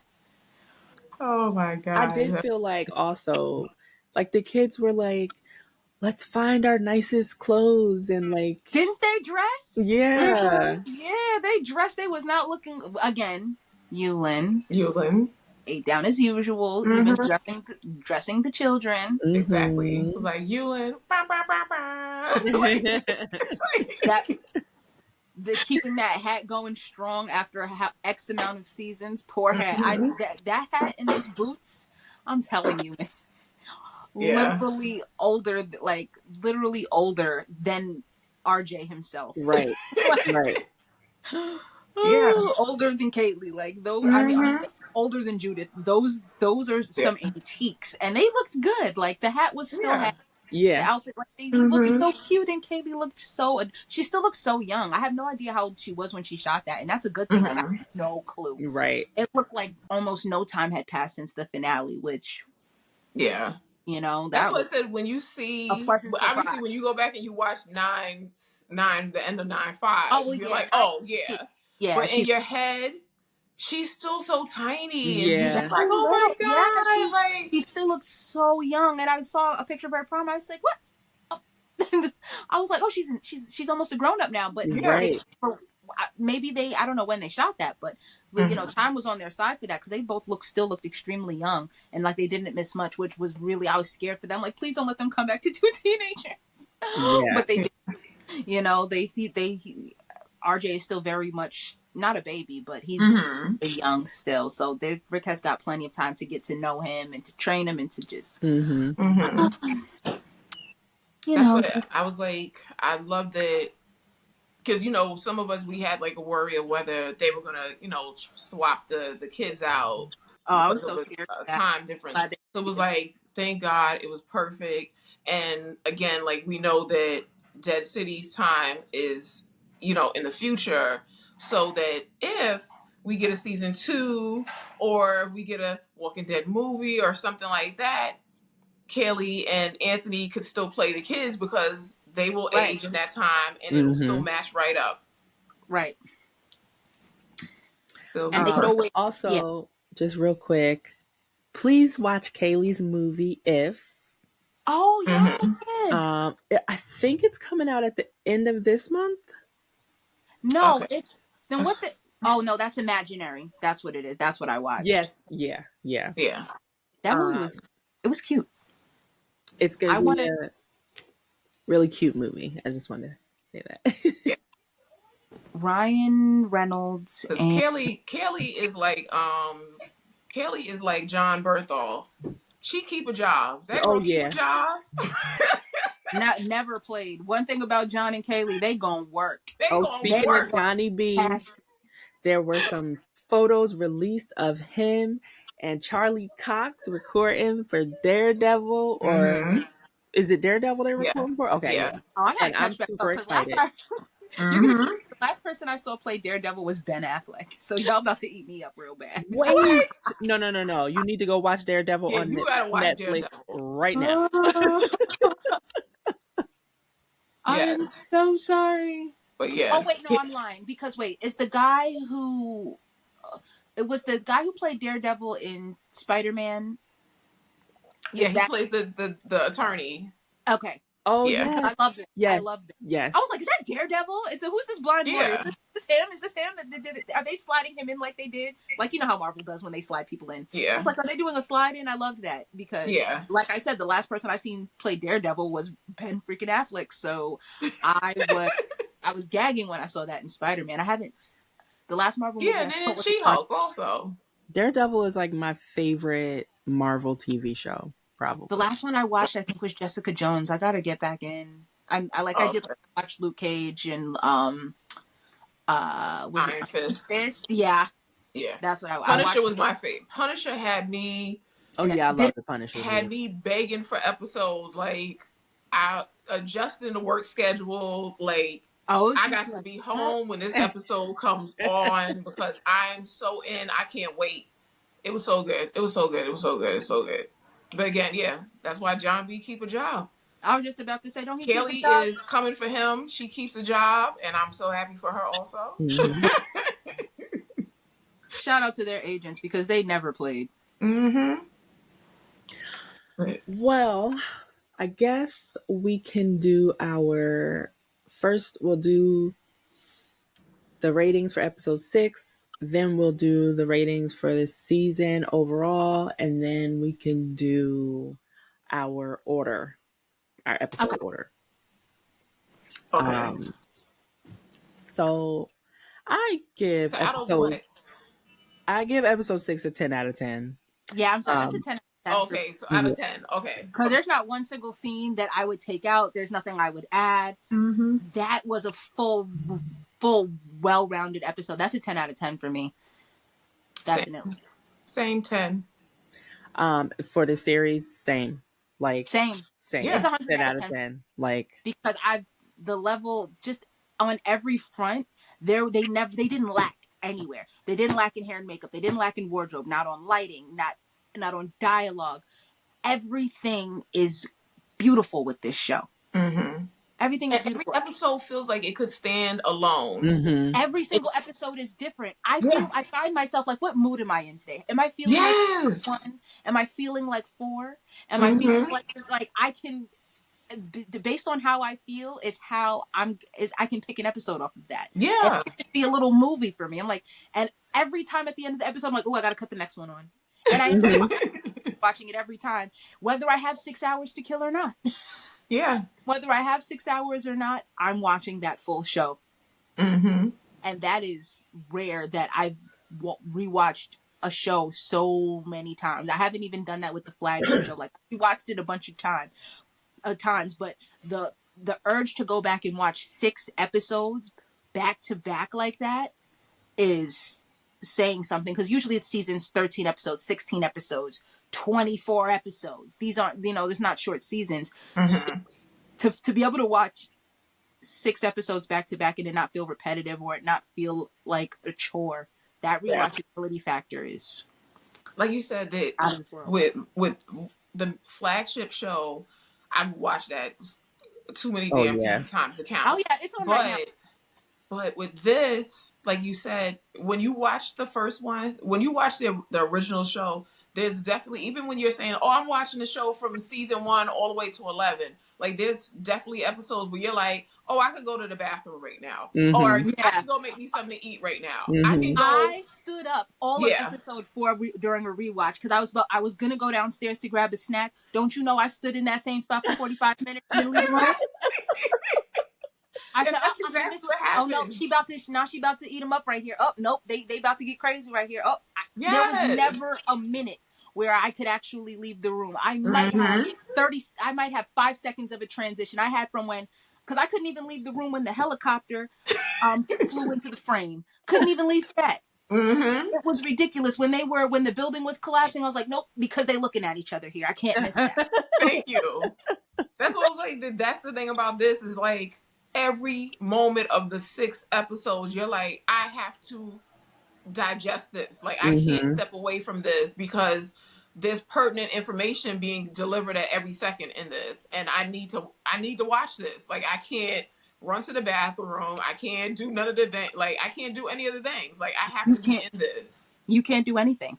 Yeah. You literally are stuck from the beginning till the end, the whole episode, the whole series. Yeah. It's every time AMC Plus plays it at like randomly on one of their live channels, I say, oh, well, there goes my day. Because once I start, I'm not going to be able to stop. I remember Pluto played the first episode over and over, and I was like, oh, I got to keep watching this episode over and over again, and I'm not going to be able to stop. I have to wait for them to play something else because it's addicting between the soundtrack and then just visually looking at it. It's just, you can't tear your eyes from it. Yeah. And that's rare in TV now. It's a lot of times people put on TV just to have background noise. You know what I'm saying? Just to not be alone. You know what I'm saying? Yeah. The TV will just be on and it'll be there. So to really be drawn in by the TV when you have like a little device in your hand that's constantly begging for your attention, that says a lot. So yeah, 10 out of 10 for the series, 10 out of 10 for the episode. What's my episode rank? Right now my rank is 4, 6, 2, 5, no, 1, 5, 3. 4, 6, 2, 1, 5, 3. That's my ranking. I'm sorry, I'm not an angst girly. I'm so sorry, I'm not an angst girly. I don't like that kiss was great, but I am not an angst girly, and my little Rashone heart just barely made it through that episode. Just barely. I cheered when they jumped out the helicopter because like finally some sense. She's putting some sense into him. Because it's terrible. This is so bad. They are suffering. They are going through it. I can't. That episode was heart wrenching for me to watch. But 4 is gonna take it. Oh, Deny. What a writer. Yeah, I think mine. Now, I literally just did this earlier. Watch it be different this time. 4, 6, 2. Okay, as you should.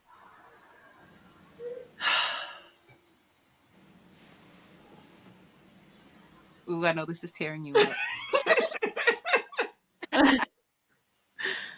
Okay, 4, 6, 2, I'm in your business. 3, I'm not in your business. 1, 5. Four, Okay. 6, 2, 3, 1, 5. Okay. I guess that's I can where see that. I guess I that's feel where I'll. I know what puts episode 5 at the bottom for a lot of people. I have bias. Joy, you know what my bias is for episode 5 and why it's gonna go up higher. So because episode 5 takes place in a very magical place for me. So Yeah. I It was have like to, for me too, but I'm still like, and I'm not really like I like even reading Angst. Let me scroll faster. This is hurting. So but I see that though. I definitely see it. That's actually valid. That's really valid. I'm weak. I'm so sorry. Okay, so mine's are. We all start off the same. 462. Yeah. We're all 462. 462. For me, depending on the mood I'm in, 6 and 2 could swap. Yeah. Yeah. Depending on the mood I'm in. Mm-hmm. Whether Honestly. I want something triumphant that day or whether I want something that's just going to be like have me at the edge of my seat and Right. then. Like, do I feel like watching the whole thing over again? Do I have time for that? Or because sometimes if I just watch 6 alone, I can kind of go about my day. But if I start at 2, I'm watching that whole bad boy. Like, Mm-hmm. Yeah. so, But usually it's 462 and then it's 135. 135 for me. okay. Okay. Oh, so y'all are you and Kera are on the same level it's just my weakness. I can't handle angst too much. Yeah. I can't. I'm so sorry. That's like one. I don't me like because again, it's always gonna be like that. Rick is back. Like he's back.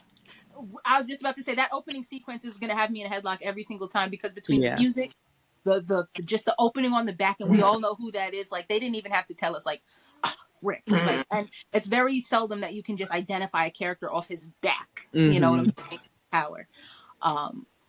Episode 1 just set the tone, and Joy, we saw it live. Like we sat there and just watched. We saw the whole audience. The audience was gagging at that opening.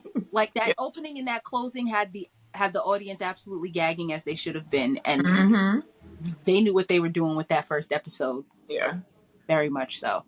For me, it's always going to be that the CRM training montage. Oh, we love the training montage. Oh yeah. And we give these ratings, and I say we because I'm pretty sure we all feel the same way. We give these ratings, but want you to understand they're like all on equal footing. Right. None of them are bad episodes. Exactly. This is because, everyone wants a ranking. But when I tell you every last one of these is equal, and you can't have one episode without the other, when in terms of watching it, like you have to keep watching. There is no, I can just watch this one episode and that's it. That doesn't exist in this show. You've got to watch them all, and you want to watch them all. Yeah. It's not one of those things where you have to force yourself to get through an episode so that you can watch another one. That's not here. Like, you accidentally start the wrong episode and you're scrambling to go back to see what you missed because because there'll be those moments where you're like, oh, I'm watching this one, and you're like, oh, wait, that happened in the thing that I want to see happen in the episode before that. Oh, wait a minute, let me go back. It's like this let me go back. Let me start the other one in 6 parts. It's like, when you watch a movie on YouTube and it's like in a bunch of parts, and you gotta keep scrolling to the next movie, and you accidentally skip a part. That's what this is like. This is like a feature. This is a film. Yeah. Oh yeah. A movie. We got lucky, and instead of getting 2 hours or 2 hours 15 or 90 minutes, we got almost six hours. And we didn't have to wait. We didn't have to wait a year and change in between each movie. And we would have movie. We got the soundtrack of a movie. We got everything all the good parts of a movie without all of the drama of a movie and all of the waiting and all of the everything that comes with that. We just got a show that we have forever that we can watch and just there's so much to be done. This is just the tip of the iceberg with the show. Releasing it was just the tip. Yeah. Like, releasing it was just the beginning. Like now, look what we've done with the flagship show. Off of someone did a count of all their kisses. They kissed what 40, 50 times in the main series, and they broke 100. They broke 100 in in just 6 little episodes. Like we've got a lot to discuss. Yeah. And it's things that people are going to notice months from now, years from now. We're going to be picking up stuff from this because that's how Scott and Denai and Andy are. Like they thought this out for years. It's going to take us years to dissect it and break it down just the same way. Just as long as it took them to build it up. Yeah. And then once it's broken down and dissected, then you start combining the pieces with the crumbs they gave us from World Beyond and Fear. Yeah, because these are people who have watched all the other shows, written the other shows. Like Scott has had his hand everywhere in this universe, and best believe he's put the crumbs in there, the breadcrumbs in there for us, and we just have to watch it as he knows that we will repeatedly. And someone's going to catch it because there's a lot of eyes on it. And we have some people in our fandom that are going to catch it. And whatever we don't see, they're going to see. Whatever they don't see, we're going to see. And it's always so fun to compare notes. It's always a blast. Yeah. Well, I think that we did a pretty great job for our first time running through the podcast together. That was fun. As everyone knows, The Ones Who Live is over for now. We don't know what's going to happen in the future. Part of us hopes that they leave the Grimes family the hell alone. The other part of us wants to see them again, of course. Who knows? But one thing that we know for sure is that Noir and Nerdy will be the next podcast covering the Walking Dead shows and beyond. So for those of you listening, if you like what you heard, head over to Noir and Nerdy. We're on Twitter, we're on Instagram, we're on Facebook, and very, very soon we will be on Spotify and Apple and YouTube. Yep. Yeah, and we're going to be discussing, so it won't just be the Walking Dead universe. We're going to go outside of that. So Interview with a Vampire is coming. We're going to be covering season 2 of that. We're kind of going to give a little recap of season 1. And we're probably going to do a recap of The Ones Who Live because we just can't help ourselves also. For anybody who's going to come in after, because everybody's not like us who wasn't on top of this the moment it came out. There's going to be people who are going to be discovering this show for time to come. So we'll have content up for that as well. And we're going to probably cover Found season 2 when that comes out. And we're going to look at some other shows. And we've also had an idea with some suggestions from people that we're going to actually go back and look at some old cinema, old films, old TV, and see how they stand up to today. Like, was Love and Basketball just full struggle love that we just had to accept because that's all we used to get back then? Right. Probably. Compensation. Like, we're going to look at Love Jones. Yes, we're going to absolutely look at Love Jones. Because did he cheat on Nina and prompt that? I feel like he cheated, and that's why Nina had to go to her. But we'll discuss those things. Thank you so much for tuning in. Thank you two lovely ladies for coming and covering the final episode of the podcast with me. The podcast will still be available for you to listen to, and you never know when a little bonus episode might pop up. But if you want some steady... Why is the word not coming into my head? Content? Content. Yes, if you want some steady content, um, then you will be getting that from us weekly starting soon. Yes. And of course, we're going to be active on Twitter every day, as usual, Yeah. because that is where we started and that's where we hear the most from you and get to interact with you most firsthand. So obviously they're every day. And as news comes out about shows and filming and all types of things like that, we'll also be posting that with tags, for people who do not want to be spoiled. But you'll definitely, this is not even close to the end. There's further analysis coming, all types of stuff. We are Because deep diving. this is just the beginning of the ones who live. Yeah. So much. It's the beginning of Noir&Nerdy. Ain't Absolutely. it? So we just want to say we also appreciate anybody who had been there for our spaces, who Oh, Mhm. visited our website. yeah. The growth that we got in this short amount of time is awesome. We didn't expect it, and it's just been amazing to be in these spaces with It has been people. such a fun. Yeah. It's been such a fun ride.